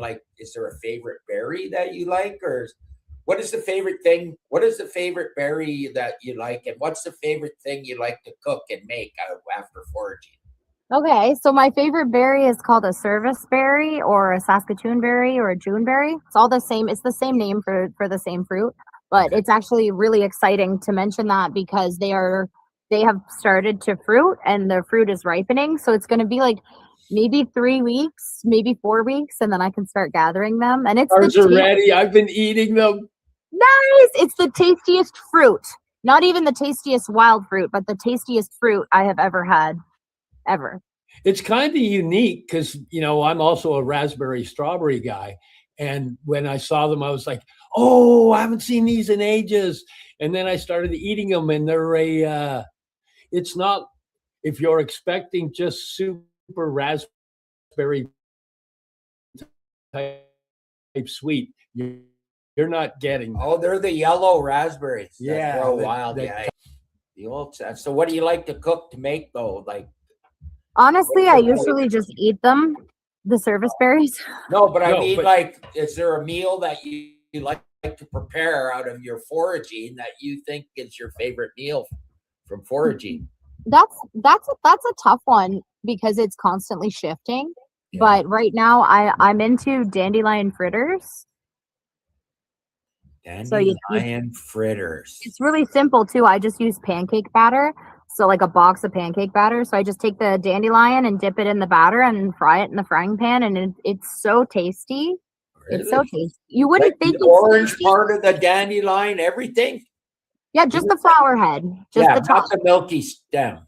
No, not the stem, but the little green bit at the back. That's what you hold on to. So you hold on to the little green bit and you dip it in the pancake batter and you fry it. Oh, And It's health so good. benefits of dandelion? Dandelion's great for the kidneys and the urinary tract and the liver, and it's full of vitamins and minerals, vitamin C, vitamin K, vitamin A. It's very nutritious. I hear it's one of the best things to eat in the flower world. Just don't pick the ones that are where people's dogs pee. This is true. Yep, we avoid that. Not the ones you want. Well, no, because you could probably get some benefits from that too, wouldn't you? Oh, man. Well, yeah. Okay, let's see. So if we went, hey, you've got an open platform and you've got some time to tell people the exciting things of what you want to tell them over the next few minutes, what would be the things you'd say? Okay. This is cool. So one of my favorite things to do when I get a big group and we're out somewhere and we're about to go on the walk is I'll pick a square, and usually it's about 2 or 3 meters by 2 or 3 meters, like a very small square of green space, and I will count every single edible and medicinal thing that is in that square. And very often it is between 8 and 20 things in that square. And then I tell people this is not unusual, because it's not. The amount of food and medicine that's out there is astronomical and mind-blowing. And I've been teaching for 6 years, but it never ceases to amaze me, just the sheer quantity of things that are growing literally everywhere. Does that include like slugs and snails? No, I don't teach people how to eat slugs and snails, but maybe I should get into it. It's an untapped market. Escargot. It's an untapped market. And all you do is lift up this rock and look at all Yeah, the look at this. It's a worm. I don't know. We get lots of people watching the podcast, but I don't think it's because they want to learn how to eat them. I think they're just watching. Yeah. Who needs Fear Factor? We've got Jessica's bug eating podcast. Yeah, I like that. I'm in. It could be you and John on that one. What's that? The bug eating podcast. I'm No, out. No, I'm out. I'll no walk way. away. I can't even look at that. The early survivors, when they ate all the bugs and stuff, I couldn't even watch. I couldn't even look. I'd last 1 second. And I'm out. Okay, so we're not foraging small little munchy critters. This is No. just, No cockroaches, no No. beetles, no We- nothing crawling. Okay. unless No. they're already inside a mushroom. So that where we're do you get eating. your protein from if you're not eating bugs? Well, usually meat, but there are plants. Since we're talking about it, there are plants and mushrooms that are high in protein. Yeah, yeah. Yeah. Well, the hemp protein, the hemp nut protein is 33%. It's even higher than beef or pork. I was just Oh, that's reading cool. that last week. I did not know that. Yeah, you don't get the iron aspects that you get from the meat, but as far as just straight protein, it's actually higher than beef and pork. Yeah. That's neat. There's a lot of plants that are really high in iron. Yes. And there's Yeah. a lot of people that are iron, I wouldn't say deficient, because I'm encountering people that have iron in their system, but their system is dysfunctional and it's not processing the iron. Mhm. Yeah, that happens. Sometimes you need, like, sometimes if one year I had no vitamin D and it was the middle of summer and I was outside 12 hours a day and I looked at my naturopathic doctor and I said, there's no way I'm vitamin D deficient because I'm in the sun all day. What are we missing? What's the vitamin that the body needs to process vitamin D, and am I low in that? And she checked into it. Turns out I was low in zinc, and without zinc your body can't synthesize vitamin D properly. So we fixed the zinc, we fixed the vitamin D's. That happens across the board. There's lots of vitamins and minerals that if you don't have this one, you can't process this one. So it's very— Well, that was one thing that I learned that a long time ago, because they play that game with genetically modified and organic. They have all the same vitamins, but they never go to minerals. The genetically modified has 3 minerals. Organic broccoli can have 40 minerals. Yeah. And without the minerals, we don't process the vitamins properly. So people are eating genetically modified food and vitamins and peeing out the vitamins because the body can't process them anyway. Yep. Last time I was in the hospital, magnesium, they had to infuse it into me for 24 hours. I was so low on it.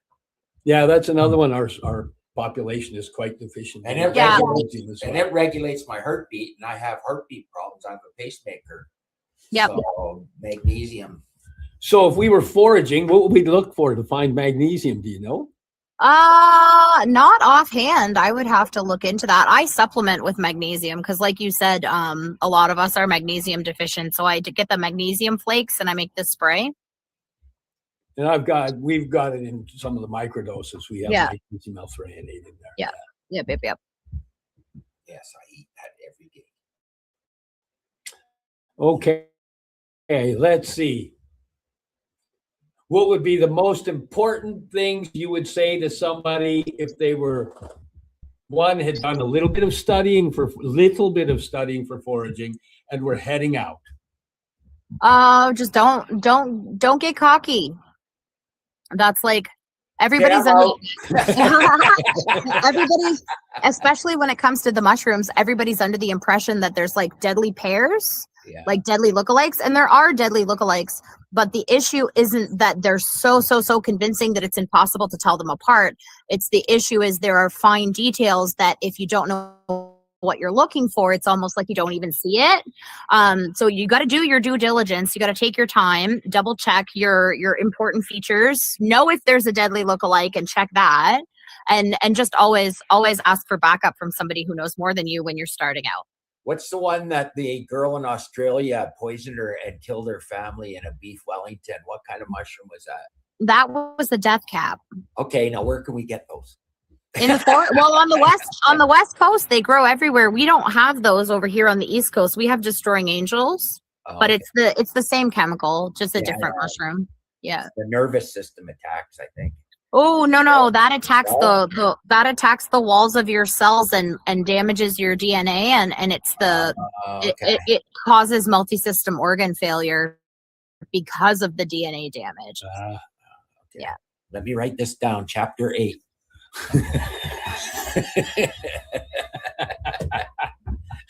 He knew he'd get it out of you. I got it from Jessica. I didn't tell you how to find the mushroom. I dedicate this chapter to Jessica because I've got rock climbing, canoeing. What else do I have? You're the one writing it. Yeah. Oh, water and electricity, gun cleaning, all sorts. I've lost 2 to gun cleaning. So anyways. And making toast in the tub. I don't know why anybody would do that. Watching TV. She goes, you can't do anything. I watched that CSI. And I go, well, here, watch it. No. That's a joke. I figured. Because in reality, perhaps. How long have you been married? 42. Aw. He's proof, yeah, that love exists. I don't know how she puts up with him, but he's. Some people say it's a miracle.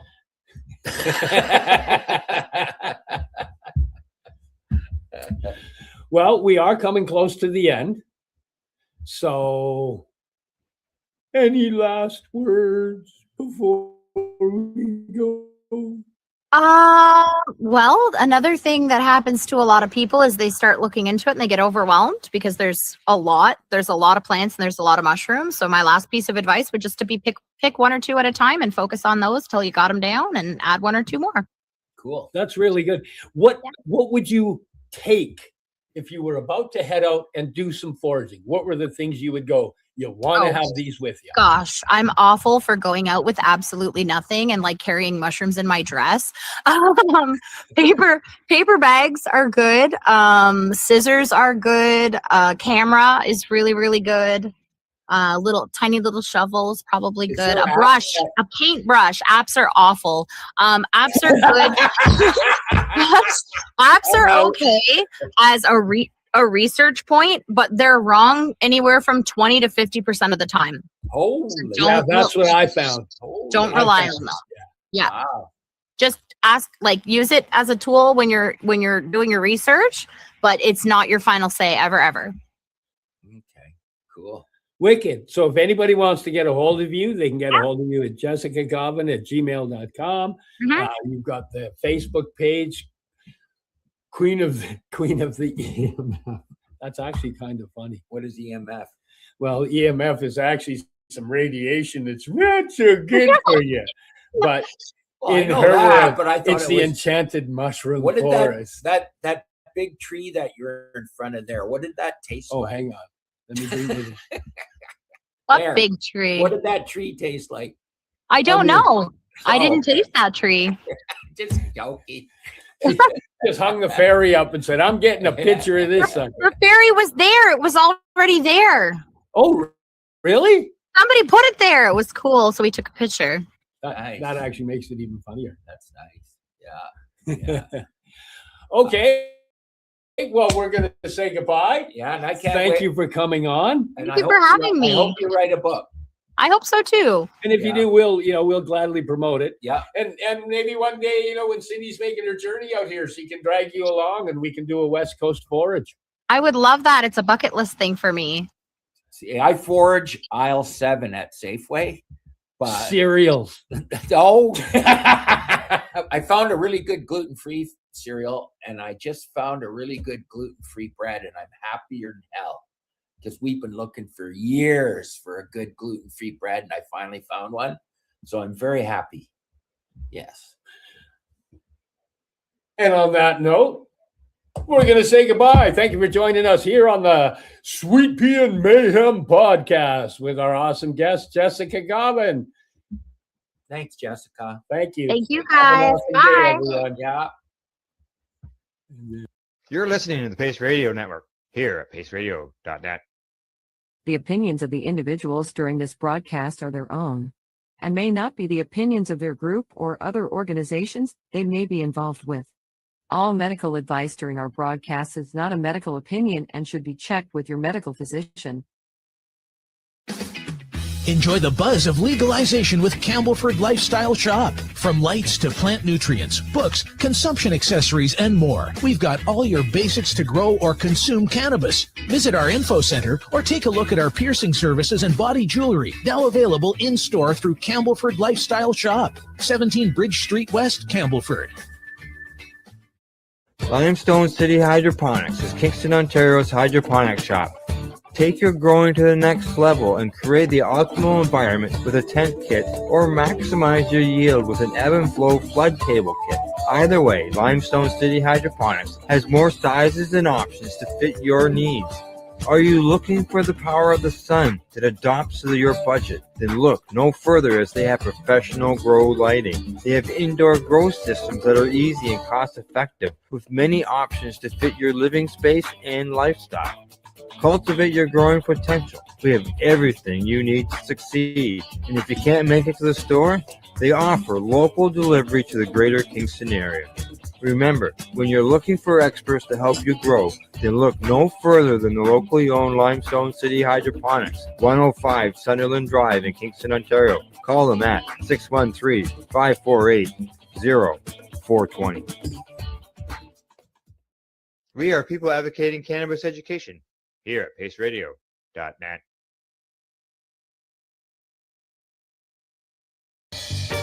You're watching the 420 Pace, found at 420pace.ca.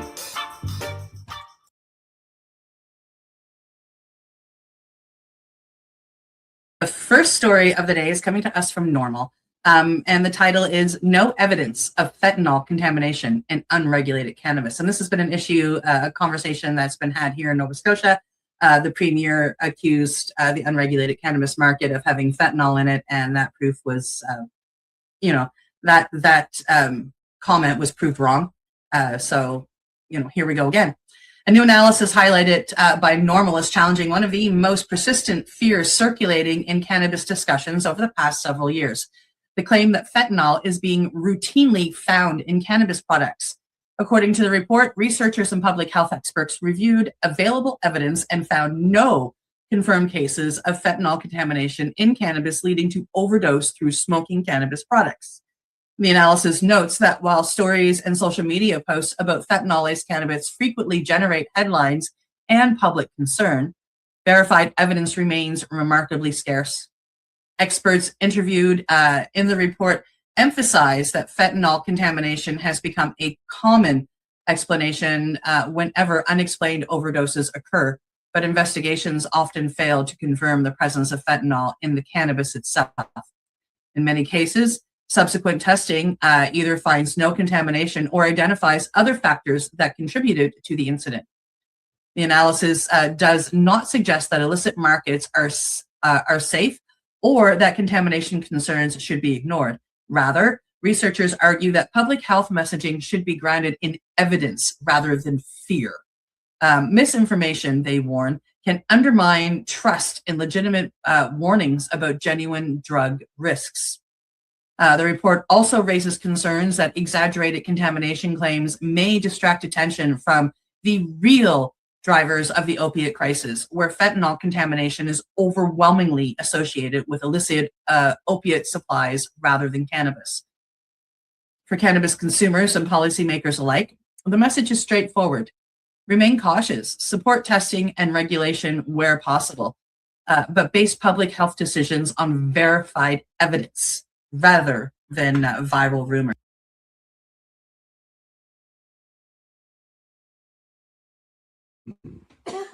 You're watching the 420 Pace Reroll Saturday.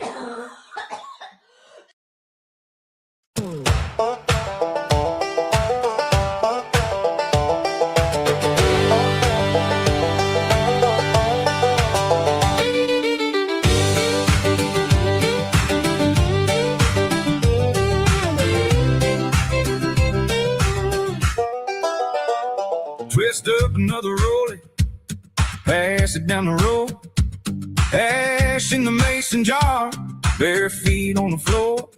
Your grin says trouble, mine says let it go. Bluegrass in the moonlight, dust on my jeans, your hand on the table, my heart on the beat. We got all night and not much in between. Take a little drag now, hold it like a prayer. One more for the road, babe. Meet me halfway there. Puff, puff, pass it along the line. Puff, puff, pass it along the line. One more laugh, one more time. Puff, puff, pass it along the line. Boots by the doorway, bottle on ice. Your name on my tongue tastes sweet and wild. This old room still buzzes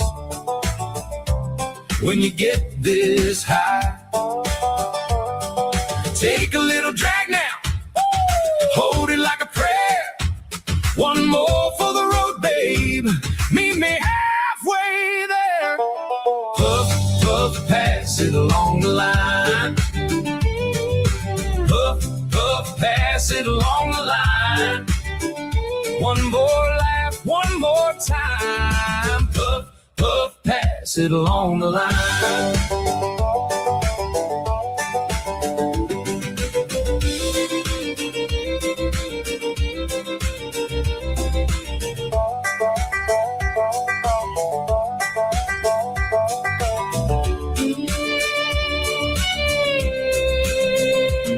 If the night gets restless, we can slow it down. If the stars start falling, we'll keep them around.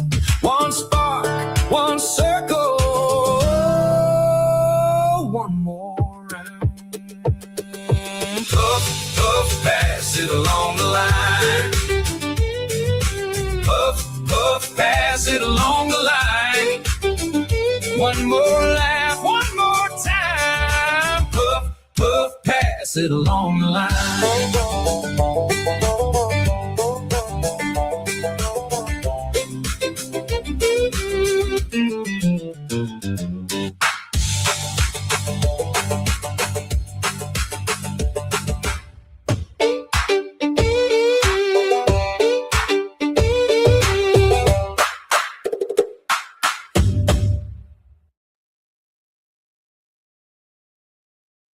You're listening to the Pace Radio Network here at paceradio.net. The views expressed by the individuals during this broadcast are their own opinions, and they may not be the same as those of their group or other organizations they may be involved with. All medical advice during our broadcast is not a medical opinion and should be checked with your medical physician.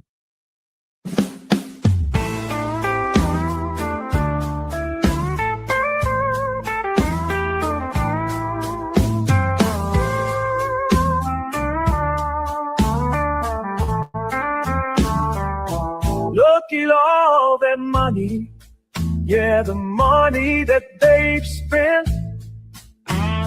Take another look and take some time for him. Don't cut trees for paper, 'cause it hurts the environment. Stop deforestation, yeah, it's time. Well, an acre of hemp makes 20 barrels of oil. No need for pesticides to poison all our soil. People got no food, they got no clothes, they got no rent. Well, it's time for him. Yes, it is. It is time for hemp, and I want to thank you for tuning in to the big broadcast.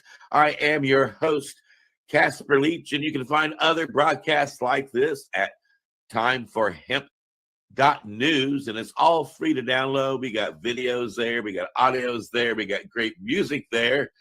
And here today, we've got somebody on the line that you're going to enjoy hearing from, and we got a couple of great joint hosts as well. Don't forget, anytime you hear the word joint on the big broadcast, we ask that you hit your pipes, your bongs, and your vaporizers and take time for him. Ain't that right, Al Graham? Yes, it is. Correct. It is right. We always like to take time for him, no matter what time of the day it is. How you doing, Casper? Pretty groovy. Yeah, you got a lot going on up there at the Pace Network. Yes, people advocating cannabis education. You can find the Pace Network at paceradio.net. We cover psychedelics as well as cannabis 7 days a week. And also on the big broadcast as Friday mornings at 10 o'clock. Oh my gosh, that's pretty groovy. Remember that, 10 o'clock a.m. Eastern. And also on the big broadcast today as a joint host is the author of this groovy book, Albert. Hey, Al. Hi. I don't think I've heard groovy in quite a while. You're dating yourself. You bet you're bippy I'm dating myself. Groovy. Yeah, well, thank you. Yeah, it's a groovy book. I'll go with it. And I did write it, and it's been written. And if you don't have one, I'd suggest you get a hold of it, especially if you're a healthcare professional, a patient, somebody that loves one or cares for a patient or somebody sick or a veteran. It's 360 pages of basically medical cannabis information wrapped into a story of 40-year history of how did this happen anyway? How did we get medical cannabis in the United States? Speaking of veterans with great stories, you've got a friend that you brought to our network a long time ago who's a friend of ours now. Why don't you introduce him? I will do that. And Casper is an Army veteran, and I am a Navy veteran, and our guest is a Marine Corps veteran, which, of course, he's in the Navy, you see, but part of the Navy is called the Marines in the United States for us Canadian people. But Marines are a separate entity of themselves. They have their own history, their own dignity, their own honor, and they deserve it all. So what we got here is we've got a retired Marine officer, a combat veteran, and a guy I've known now for several years. Had some great discussions, and we're going to have one today. His name is Brian Buckley. Hey, Brian. How are you? Hey, Brian. All right. Yeah, you guys are groovy, right? Yeah. Yeah, I just think we're old geezers, but if we're groovy old geezers, I'll amend it. Yeah. I got my bell bottoms on. We're good. That's awesome. And no, I appreciate that. Yeah, we are a department in the Navy. The Marine Corps is. We like to think of ourselves as the men department. So, yeah, have to pick it up there for him a little bit. I love inter-service humor. if you are not familiar with it, you might think these guys are demeaning each other or something. Just the opposite. It's just the military is its own little world, and it was a great one to be in, and I know you felt that way too. So give us a short background, and then let's go into different things we've discussed, but we go into your business problems with California, anywhere you want to go. So you were a Marine once. Yes, yeah. So I originally went to University of Massachusetts to play football. 9/11 took place, so I decided I wanted to get into the military. And I was actually looking at the Navy and transferred to Villanova University, got into the ROTC unit with there, and that's when I just started falling in love with the Marine Corps. So I shifted over to the Marine option and graduated, and I was in my first platoon was in 2nd Battalion, 8th Marines out of Camp Lejeune, and I went to Iraq. Came back from that deployment. They gave me an opportunity to try out for Marine Reconnaissance. Made that, so they gave me orders to 2nd Reconnaissance Battalion, also at Camp Lejeune, and did another deployment to Iraq. And then around that time, the Marine Corps got into the special operations world, and we established what is now known as the Marine Raiders. So it's the same as the Navy SEALs or Army Green Berets, and was fortunate enough to make that and spent a majority of my time in the Marine Corps as a Marine Raider, as a team commander. So I was with them also in Camp Lejeune and Camp Pendleton out here in California, and did deployments to Afghanistan, Southeast Asia, and Africa. So that was a really interesting time, and got to learn a lot more about, not just the military side, but working with the government more, with embassies and things like that. So really was just an amazing experience, and just so fortunate and blessed to serve with the people I served with, and how many people I met, and not just that, like during my active duty time, but even on the veteran side. Still obviously heavily engaged with veterans, and just some really amazing patriots.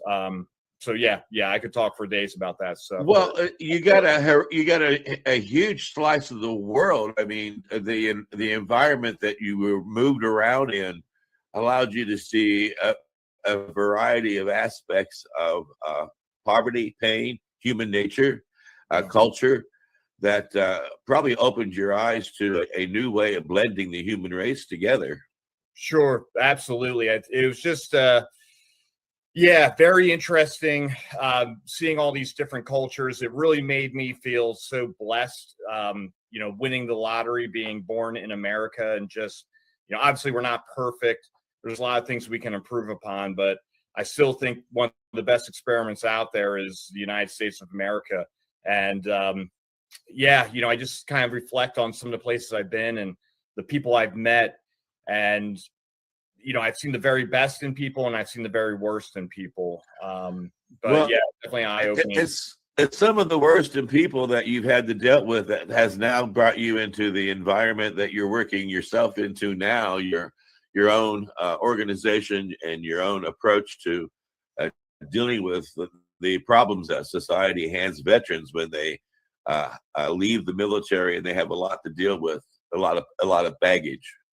Yeah, you know, that's for sure. And you know, one of my friends one time told me, I think it was during the November time frame, and obviously that's big with you know, Veterans Day and the Marine Corps birthday and all this stuff. So I was like a centerfold or something in High Times, and my buddy's like, you know, whoever would ever think we would see Brian Buckley like in the High Times magazine and all that stuff. But it's been a very interesting ride, and you know, never really dealt with anything on the cannabis side growing up.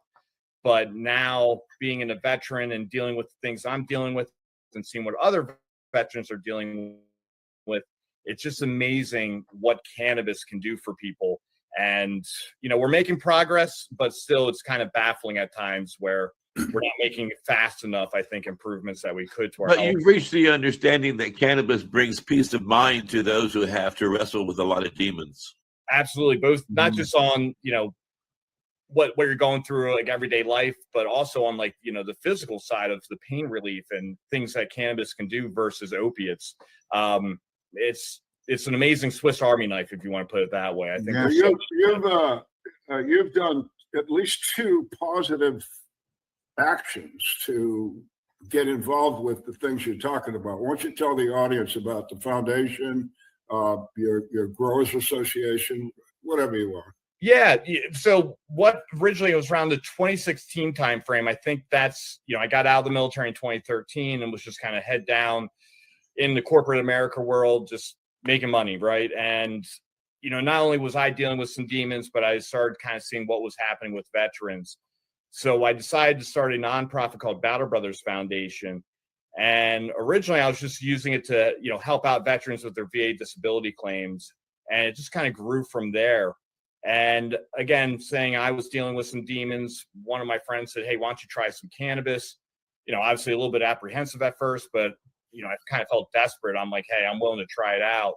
And I'll just never forget the first time I had some cannabis. It was the first time I went to like had a full night of sleep in I don't know how many years. I went, wow, you know, this is pretty remarkable, and kept having positive results. And it just led me to talk to more veterans about it and hearing how well it was helping them. So I decided to say like, hey, why can't I go to the VA and get, you know, 15 pills of opiates or whatever like that? But it seems like this cannabis plant can answer so many issues I'm dealing with. And sat down, met with some members of Congress and said, you know, what would I have to do to get cannabis into the VA system? And after they were done laughing at me, they said, you know, listen, if you can go out and, you know, get data and have it backed by American doctors, you're going to have a very positive argument. So I was at a UCLA cannabis symposium one night, listening to doctors speak. It was all well and good, but the most provocative part of that night was during a coffee break. And I met a gentleman named Alon Blat, and Alon is an Israeli, and he has a medical firm called Niametic Healthcare and Research Services.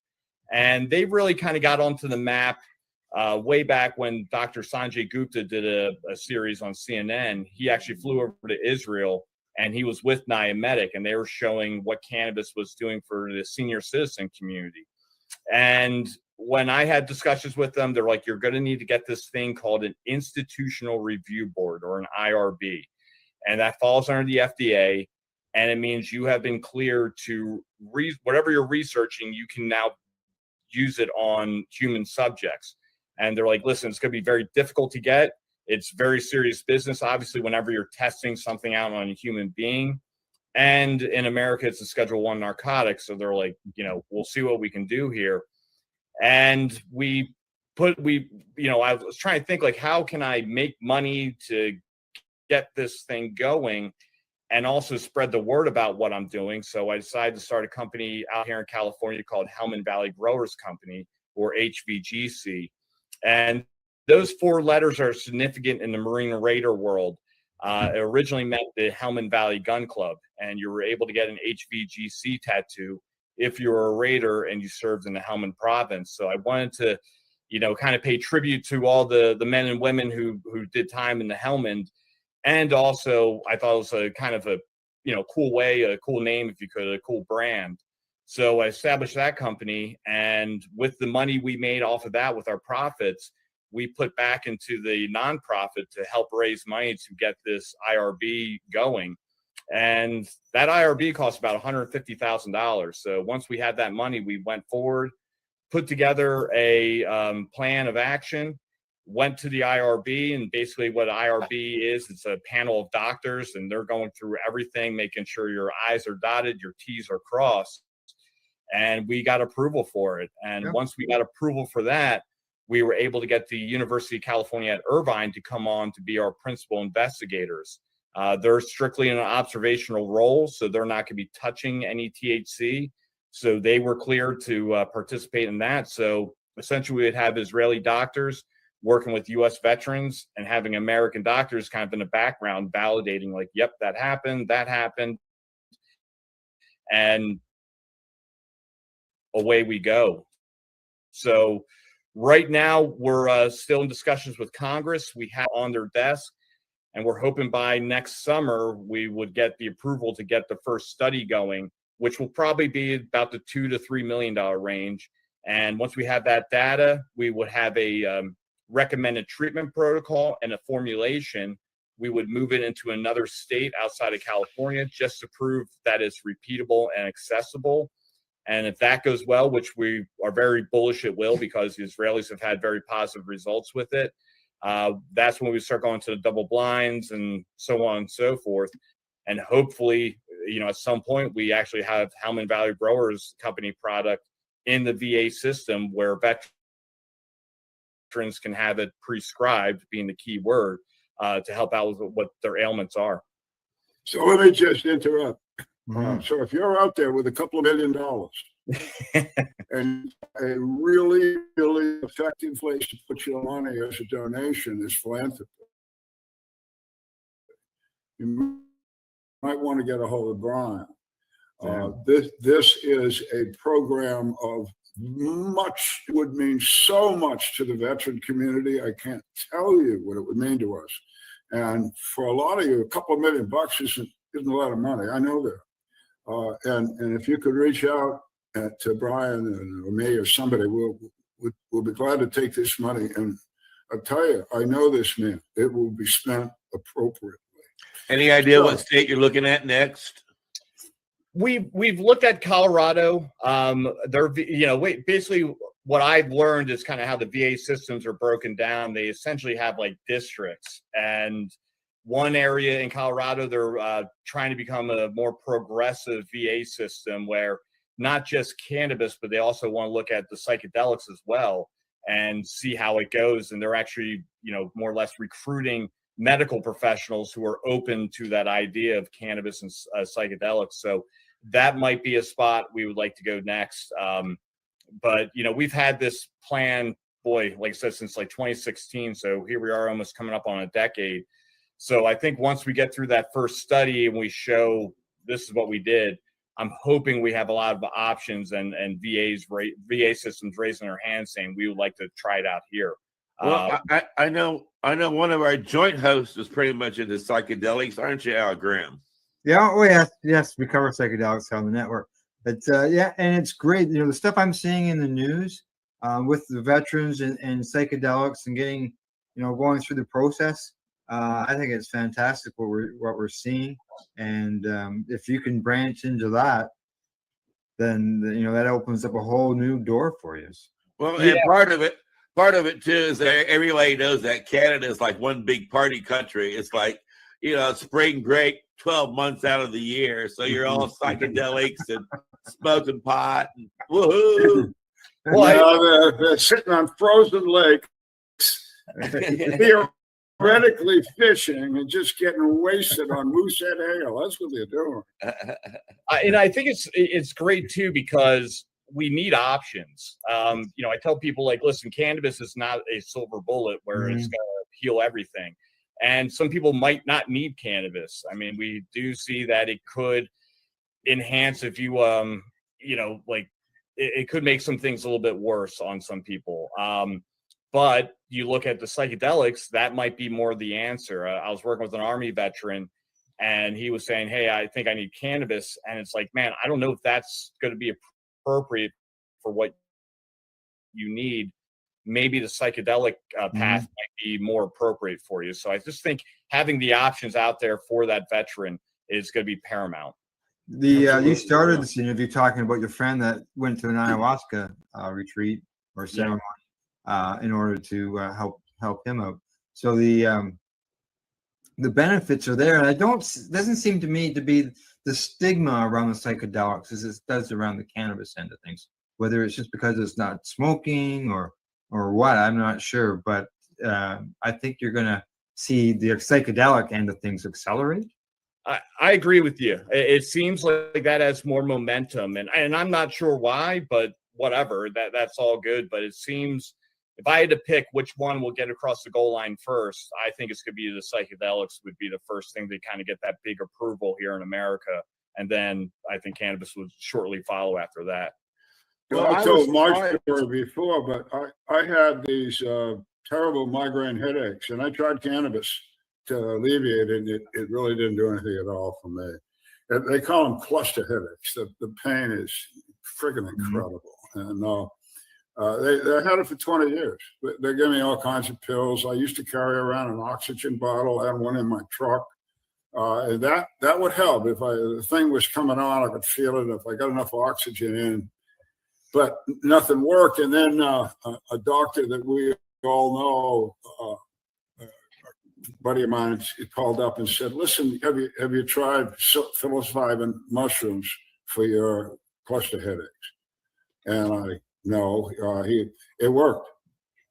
I had one dose of psilocybin mushrooms, and these incredible headaches I'd had for 20 years were gone, and that was 20 some years ago. So I'm a believer. If it can help anybody anywhere, especially a veteran, the VA, as Al says, there is a move in the VA to push this forward. Thank goodness. I don't know if you, Brian. I don't know why, but I don't care. That's what they want. I'm into it. Yeah. Exactly. Like Al, you're proof of it working. But Dan, that's right. Yeah. But you said you did it 20 years ago. And you're still I'll back up my story. So the doctor that told me this, you guys know his name, Ethan Russo. Yeah. So Ethan calls me up. How the hell did it go? It's fine. It's great. It's fine. Wow. So he's in Missoula, Montana, and he says, "Listen, I got a buddy of mine, an MD, that's got the same problem. Can you send her some of the same mushrooms that you use?" Well, it's illegal, Ethan. So I did it, and she got them, and she called me, and I told her what I had done. Basically, take the psilocybin, not an overwhelming dose. Like it was my recollection, a couple of stems and a couple of buttons, just this size, small size. Chew them up, take them down as fast as you can with grapefruit juice. There seems to be something in the acid of the grapefruit juice. And then, so anyway, she tried it, didn't work. She tried it again, worked. Hasn't had a headache either. So it took her twice, took me once, but it's back up. And it wasn't just those mushrooms. It was like mushrooms, the key. Well, speaking of key, I know money is key. And Brian, I think you've got a GoFundMe for people to reach out to as well, don't you? Yeah. I know it's going to come up here on the show. I was fortunate enough to meet up with a guy named Jason Baldwin, who was at a ceremony. I wasn't at this one. Well, I've never done one before, to be honest, but he linked up with a couple of buddies that I have and talking about this great movie that he put together called Tourniquet.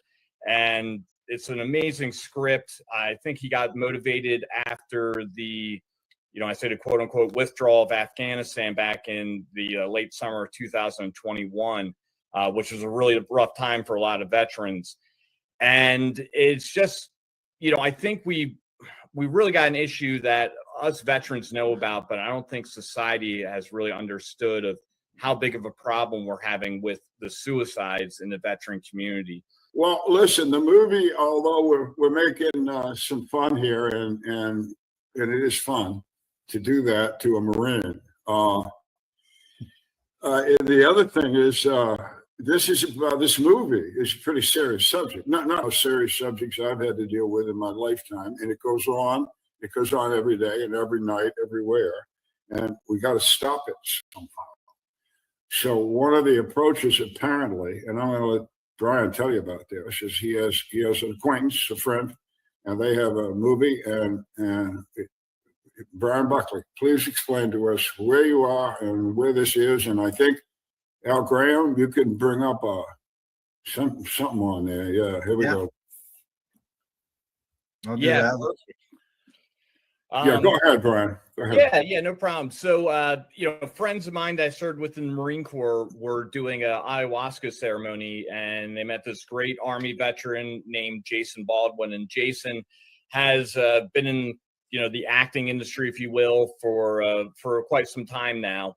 And, has done some things on CBS that shows SWAT and some other roles here and there. But I believe after what happened during in August of 2021, during that chaotic, quote unquote withdrawal of Afghanistan, really hit a lot of veterans very hard, especially the veterans of the global war on terrorism.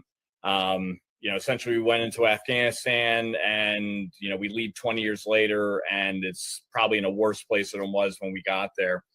So he wrote this script for a movie called Tourniquet. And why I really wanted to get involved with this is the massive problem we're having with veteran suicide. If you actually looked at the military members we lost in the Korean War, the Vietnam War, Persian Gulf War, and the global war on terrorism, we've lost actually more people from 2001 to now from suicide than we did in all those wars combined. It's a very, very, very serious issue that people just are not discussing. And what I think this movie will do is really highlight the situations we're having and kind of make it more mainstream. And hopefully it will lead to helping to reduce this veteran suicide situation. Well, that's a pretty high number and a pretty odd fact. What on earth is driving that many human beings who have served their country and defended our freedoms to take their life? I wish we had the answer. I sit on a veteran advisory board for a member of the United States Congress named Madeleine Dean. And Madeleine, she's a Democrat. My political party is the United States of America. And I just think if your country asks you to serve, you serve. So I will help out Democrats, I'll help out Republicans, and everyone in between. Mm-hmm. And we were having a conversation on one of our phone calls probably back in the early spring. And, I'm not going to go down a political realm here, but we were talking about some of the things that was going on with the VA and in terms of, do we have enough doctors and so on and so forth. And that can go any way you want to take it. And I was kind of quiet during it. And I was asked, what are you thinking about? And I'm like, well, the summer's coming, and that's when the suicides start to happen. It just seems like every summer, 3 or 4 times throughout it, I'm getting a phone call about this guy committed suicide, or, and I'm like, that's what's scaring me. And then sure enough, early June, I get a phone call from her. And when you get those phone calls, sometimes you just have that feeling like this isn't going to be good. And I just knew, I'm like, something's up here. And she's very upset. And she told me one of the members on her staff, who was an Army veteran, committed suicide the night before. And she's like, Brian, you called it. You said the summer's coming and this is going to happen. And she's like, and I just can't believe it happened to, one of my members of my staff. And she asked that, she's like, why is it the summertime? And I told her in particular with the GWAT veterans, that was what we would call the fighting season in Afghanistan. They would, wintertime, they're back down in Pakistan, the Taliban are. They're just kind of hanging out. And then as soon as the spring comes up, they come back up for Pakistan, and they have the farmers throw out poppy. They grow that, and then they will cultivate it into essentially heroin. And it's what we would refer to as the fighting season. And I was like, I just think a lot of the demons kind of come back up at that time for people. Yeah, And, let me just interrupt you. I just want absolutely on. I was once a counselor for the Agent Orange program in the VA. Mm-hmm. What we call it in the veteran language, what Brian has just discussed, is anniversaries. That's really big on anniversaries. If they got shot or blown up or something on a particular day, boy, coming up on that day for the rest of their lives is horrible. And that triggers these types of suicide incidents that Brian is concentrating on. To answer Casper's question, go back to what I said about being a counselor. I was a counselor in 1990 and a few years on either side, right?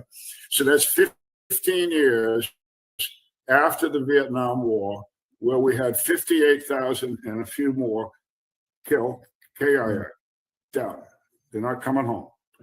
By that time in 1990, Vietnam veterans had more had committed suicide than had died there.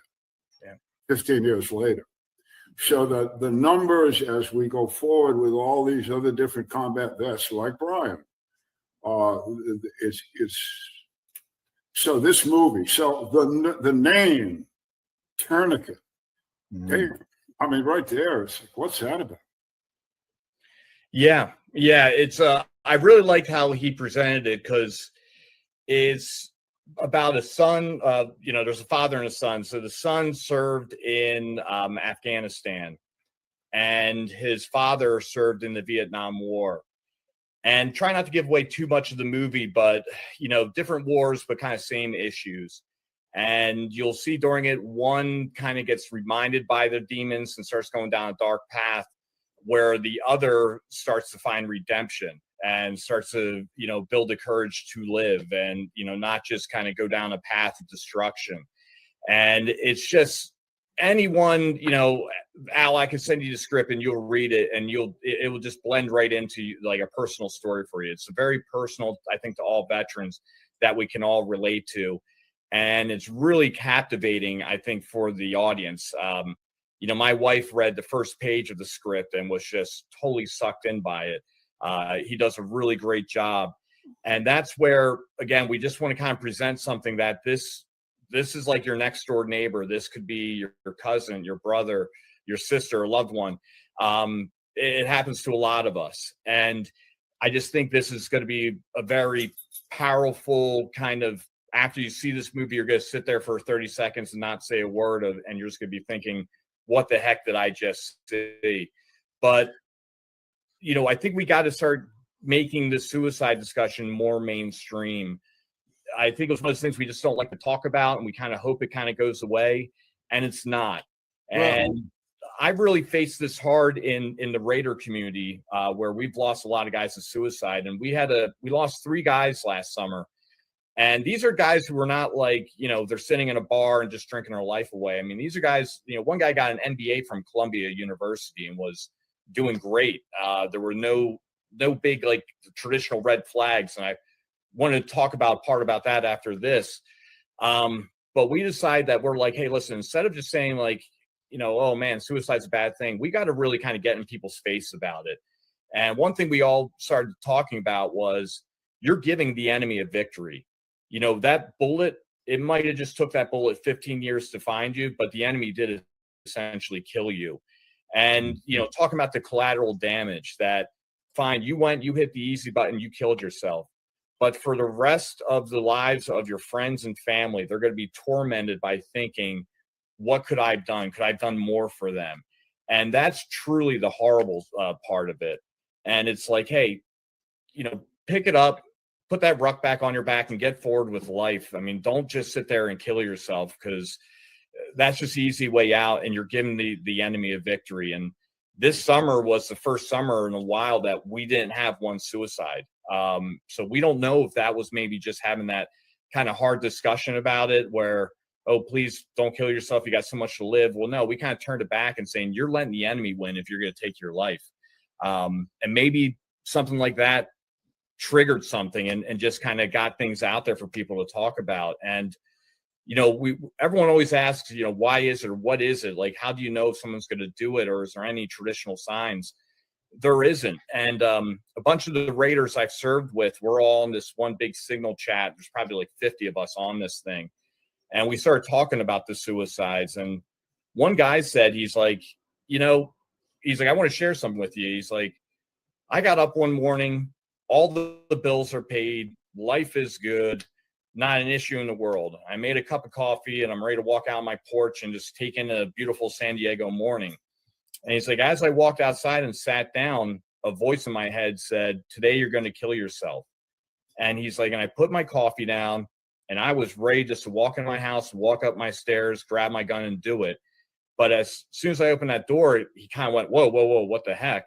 And was like, what is going on here? And kind of thought about it, sat down, started processing it, and was like, it was so scary of just how nonchalant it was. Like, hey, go upstairs and brush your teeth. Like, it was just kind of like a second nature. And when he shared that story with you, I'm not kidding, guys, 8 more guys rogered up at that point and said, I had the same experience. Just something one day just said, go do this. And I was about to do it. And for whatever reason, I stopped. So it's not like something like, oh, your buddy's going through a divorce or your buddy lost a job. They might be more prone to it. These demons can come up and bite you at any moment. And again, these are things that we got to get out there in the open and not make people feel so isolated or weird. Like we're all dealing with this. What separates the military experience with suicide from a civilian in the aspect? There's a lot of people who deal with the suicide issue, but they're also bipolar. And so there's a chemical imbalance or an understanding of that nature. They can deal with it by taking a bipolar medication. And, but is it that a military experience, something on the battlefield that all these military members have in common is because they've been dealing with death on the battlefield, or is it still something even more? Let me answer your question before you finish it. There's 2 things going on in that question. The first thing is trauma is trauma. Whether that trauma occurs on a battlefield or because somebody is trapped in a burning house is immaterial. It's trauma, okay? It's where that trauma comes from. A serious car accident. And here's the deal with post-traumatic stress. It's not a disorder. The D is inappropriate. Post-traumatic stress is what it is. Post, after, what? After what? Traumatic stress. I mean, bam. All right, so here's the way you get post-traumatic stress. There's only 3 ways. And you can have all 3. And unfortunately, that's one of the answers to Casper's question. Because in the military, you experience all 3 ways to be traumatized. Traumatized, number 1, you kill somebody. You actually get to the point where you have to kill another human being. That is trauma. Mm-hmm. Second way to get it, that other human being tries to kill you and almost does. Puts 4 bullets in you and somehow you make it. That's trauma number 2. Third trauma is Brian is getting shot up and his buddy is standing next to him watching it happen. And at that moment cannot help Brian. Trauma number 3.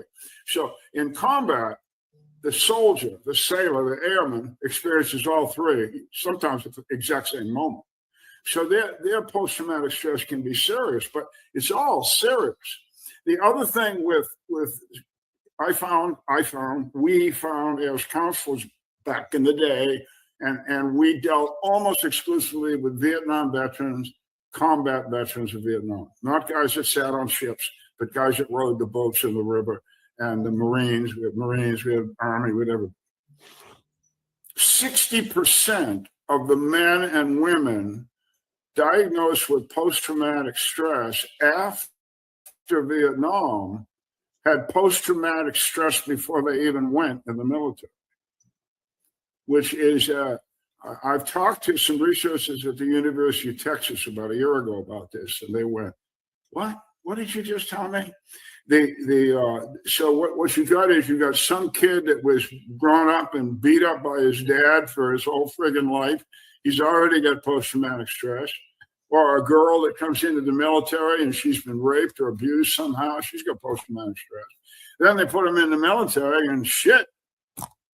So there is a difference, but it isn't, they're not in treatment. And both the person that has this horrible car wreck and her brother dies next to her and all that, the cannabis will work for her and will work for the veteran. I don't mean to interrupt, but I think these are important little facts, historical life that I've led that people need to hear. Because if you think about that, when you're dealing with post-traumatic stress as a veteran, and you're talking to your veteran buddy, girl, boy, whoever their friend is, you got to find out, wait a minute, what happened to you? You know, before you got in the Marines, before you got in the Air Force, what the hell? It's all important. It's important to listen.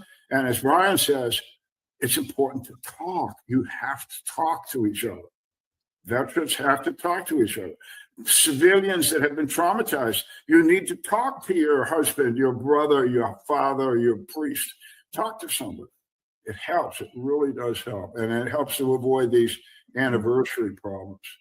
I'm sorry, Brian, but yeah, Al, that was perfect. And I was about to say, I mean, that's what I think one of the big parts is that anniversary time. Especially I brought up earlier about the fighting season from May through October. I'm sure, Al, you probably have the very similar experiences. I mean, first thing I wake up and I think about is usually combat. And before I go to bed, the last thing I'll think about is usually combat. I still have the dreams and everything. War is it's exciting and terrible. And it definitely, I think it envelops itself around your soul. It's always going to be a part of you.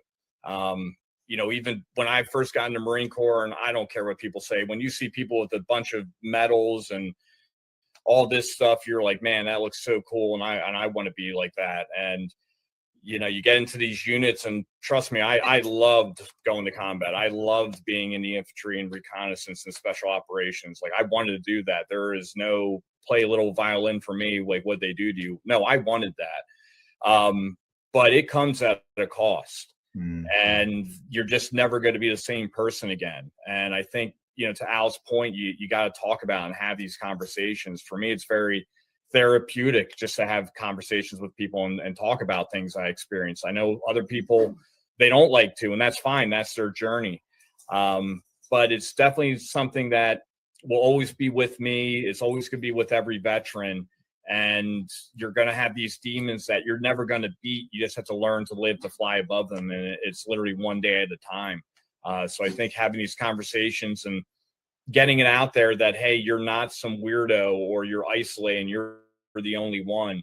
There's hundreds of thousands of us who are dealing with the same issues that you're dealing with. And are you taking this to the VA right now, this issue? Yeah, so to kind of circle back with Congresswoman Madeleine Dean, when we were having this conversation, I'm like, hey, are you ready to, think differently? And that's one thing I really respect about her. You probably never heard of her. She's not out there trying to get the cool little sound bites and all that stuff. She's there to represent the people that voted her in. And, to even give her credit after the Afghanistan debacle, I had some long conversations with her, and she was the only Democrat going into the meetings in Congress. It was all Republicans and one Democrat, but she went in there after the conversations her and I had. And I wrote a 25-page paper, all cited, no kidding, with all this stuff about things we need to do to start looking at things differently for our men and women who served, and not going down the traditional routes of just give them a bunch of opiates and numb them up and hopefully the problem goes away. There's no kidding, Al, you said it many times during our conversations, there's been no plant that's been studied more than a cannabis plant. There's a ton of research out there showing the benefits. We're seeing the benefits of psychedelics. These are things we need to start looking at, and helping veterans out to help rebuild them, to help them get that purpose. We're all essentially working dogs. I mean, we all want to go out there and do things. Well, we got to find something that veteran really wants to do, not just give them money every month and again hope the problem goes away. Give them that purpose in life again. So her and I have been working on this. She was very upfront. She's like, Brian, it's Congress. This is going to be a long slog of a fight to try to get through there. But she's advocating for our research. She's doing a lot, and hopefully we can get Congress to stop looking at this little stupid sound bites they always try to go out there and do, and circle back on the people that we really should be looking at first to help, and that's our men and women who served in uniform. So hopefully we can get it there one day, but it's going to take all of us to keep talking about it, get things out there, and that's why I'm so hopeful we can get this movie made, because I think it's going to be a really big punch to the gut to everyone that's saying, boy, like I've kind of turned my back on the veterans, not in a mean way. You just think about other things, but there's these men and women who went out there and signed a blank check payable with their lives, and we're not doing much for them when they come back home. So, we'll see what we can do. I never understood that, because I being in the military, I can certainly tell you every member of the military matters, and every member of the military is a strong character individual who has really put forth a lot for the people they love. And you would think that their participation, even if it's for just 2 years, would definitely be forever remembered by their country. Yeah. I noticed before we get, I know we're getting close to the end here, but I noticed in the write-up on the movie, it mentions that any profits from the movies would be going to veteran organizations in order to help vets. Yeah. This isn't like hey, let's go out and win an Oscar and be famous. This is something that, we want to put forward to help the men and women who served. And again, this can be some sort of launch pad to help them go live that new life. That's what we're here to do. So no one, we don't really, the only time we're talking about money is, man, we need to get some money so we can make this movie. But no one's saying, hey, what kind of car are you going to buy afterwards? That's not even on the table. It's how can this help men and women who served? That's the goal. Well, that's certainly true of being a hemp activist as well. I know that Al can also testify that we are hemp activists because we believe passionately that this plant can be of real benefit, but we're not making any money off of what we're doing. We do it because we love the people around us and we care about the future. So. Yeah. With that said, Brian, why don't you let people know how they can reach out to you if they care to? Yeah, I would just say, please, look at that website we have there in the GoFundMe, and anything you can do to help support this movie. That's where my passion lies right now, is really to get this thing built up. I'm also kind of had the call again. I just, I do a lot of reading, and just how things are going right now, it can help out some more on an analytical side. I don't want to kick in any more doors. I think that door might come back and knock me on my old ass. So right now I'm just working on a master's program in Homeland Security and Counterterrorism.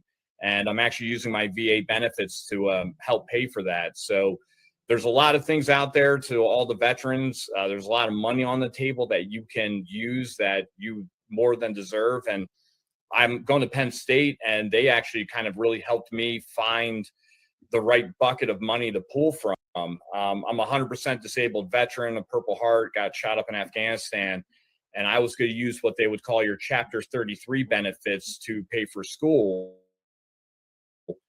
And they're like, well, why don't you use Chapter 31 or 10? And a Chapter 31 is not more or less, hey, go out and get a college degree. It's use this money to get a degree so you can find a job.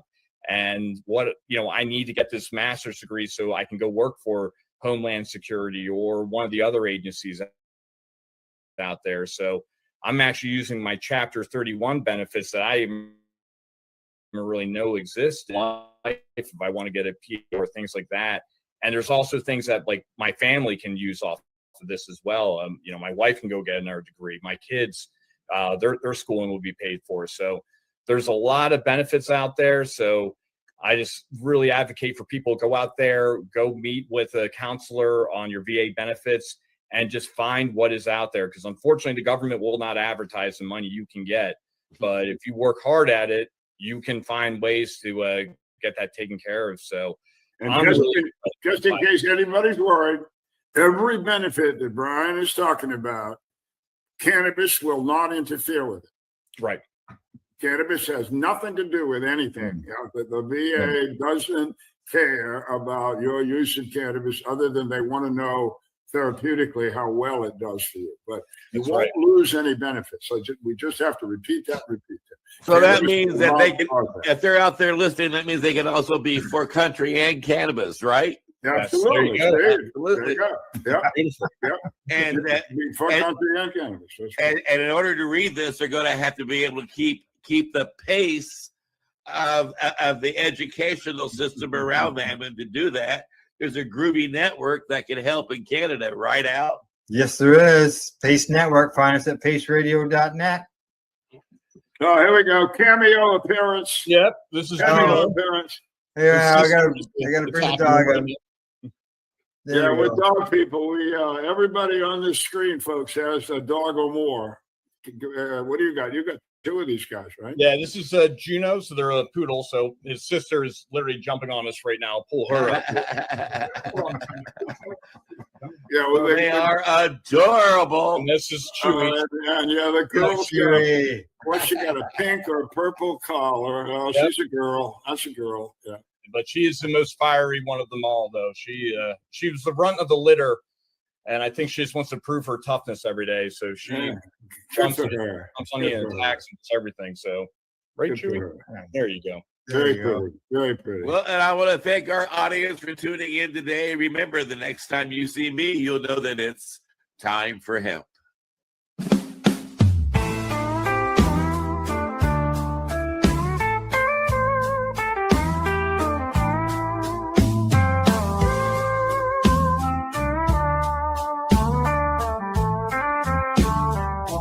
Look at all that money. Yeah, the money that they've spent. Take another look and take some time for him. Don't cut trees for paper, 'cause it hurts the environment. Stop deforestation, yeah, it's time for hemp. Well, an acre of hemp makes 20 barrels of oil. No need for pesticides to poison all our soil. People got no food, they got no clothes, they got no rent. Well, it's time for hemp. Throughout Earth's history, hemp has been used, no mystery. Hemp was legal to pay your taxes for more than a century. Check your faxes. The founding fathers make sense to me. It's time to grow hemp legally. Think of all its uses. It's money that's well spent. Right now, no excuses.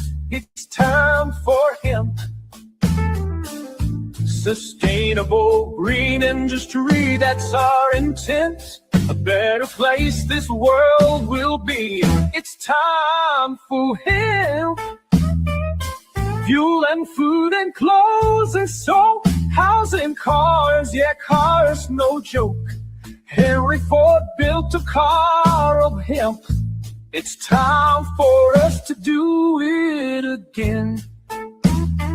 People be employed with balanced farming as it's meant. Right now, it's time for hemp. Hemp is a true necessity for the wealth and protection of this country.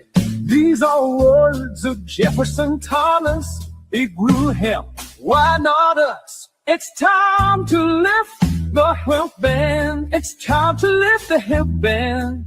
Yes, we can. I know we can. We can make a difference. Yes, we can. Yes, I know we can. We can work together and lift the hemp band. Look at all that money. Yeah, the money that they've spent. Take another look and take some time for you. Don't cut trees for paper, 'cause it hurts the environment. Stop deforestation. Yeah, it's time for hemp. Time for Hemp is a Pace Radio Network content provider. You're listening to the Pace Radio Network here at paceradio.net. The opinions of the individuals during this broadcast are their own and may not be the opinions of their group or other organizations they may be involved with. All medical advice during our broadcast is not a medical opinion and should be checked with your medical physician.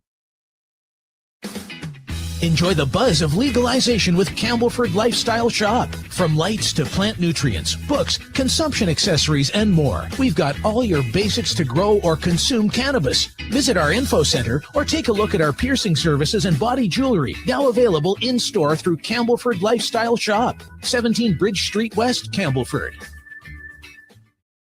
Limestone City Hydroponics is Kingston, Ontario's hydroponic shop. Take your growing to the next level and create the optimal environment with a tent kit, or maximize your yield with an ebb and flow flood table kit. Either way, Limestone City Hydroponics has more sizes and options to fit your needs. Are you looking for the power of the sun that adapts to your budget? Then look no further, as they have professional grow lighting. They have indoor grow systems that are easy and cost effective, with many options to fit your living space and lifestyle. Cultivate your growing potential. We have everything you need to succeed. And if you can't make it to the store, they offer local delivery to the greater Kingston area. Remember, when you're looking for experts to help you grow, then look no further than the locally owned Limestone City Hydroponics, 105 Sunderland Drive in Kingston, Ontario. Call them at 613-548-0420. We are people advocating cannabis education here at Pace Radio. You're watching the 420 Pace Re-Roll Saturday.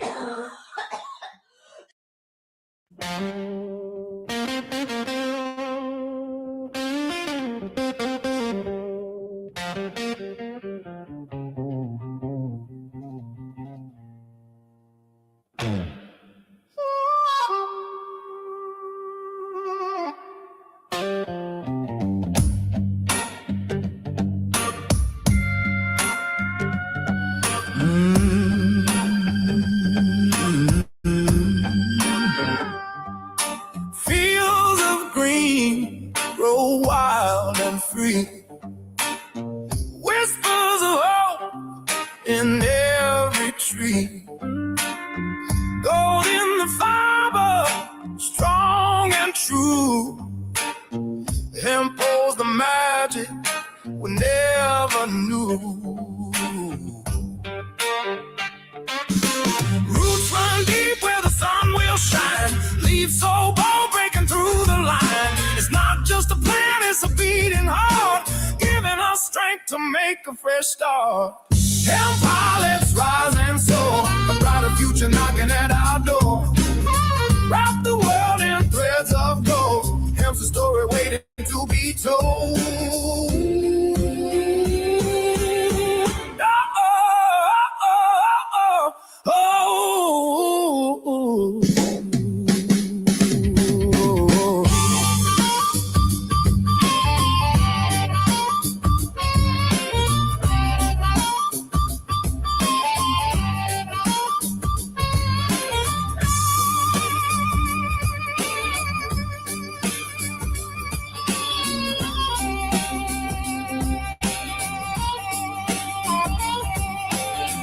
Making dreams from its endless strands, bricks and all shaped by human hands. It fuels our fire. so alive, it's a real deal.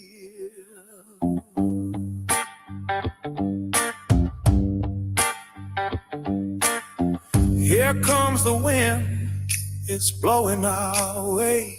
Hemp in the air, it's a brand new day. Up we climb on this endless road.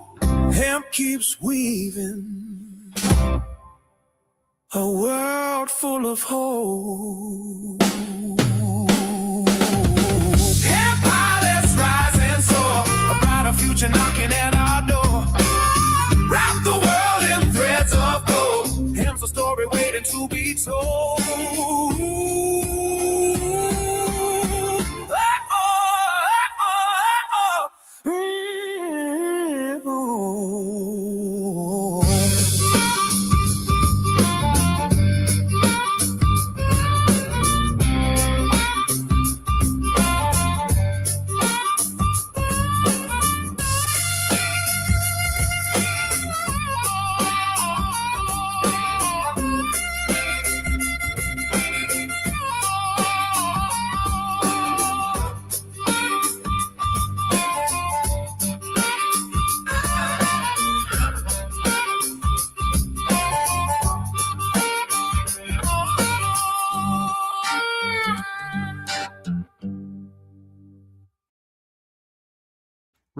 Rerolled Saturdays. Check it out.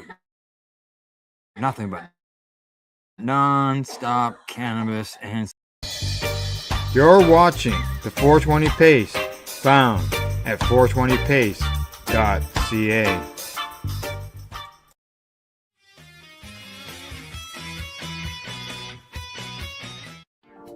You've been watching Rerolled Saturdays. Thank you to our guests, our hosts, and our viewers.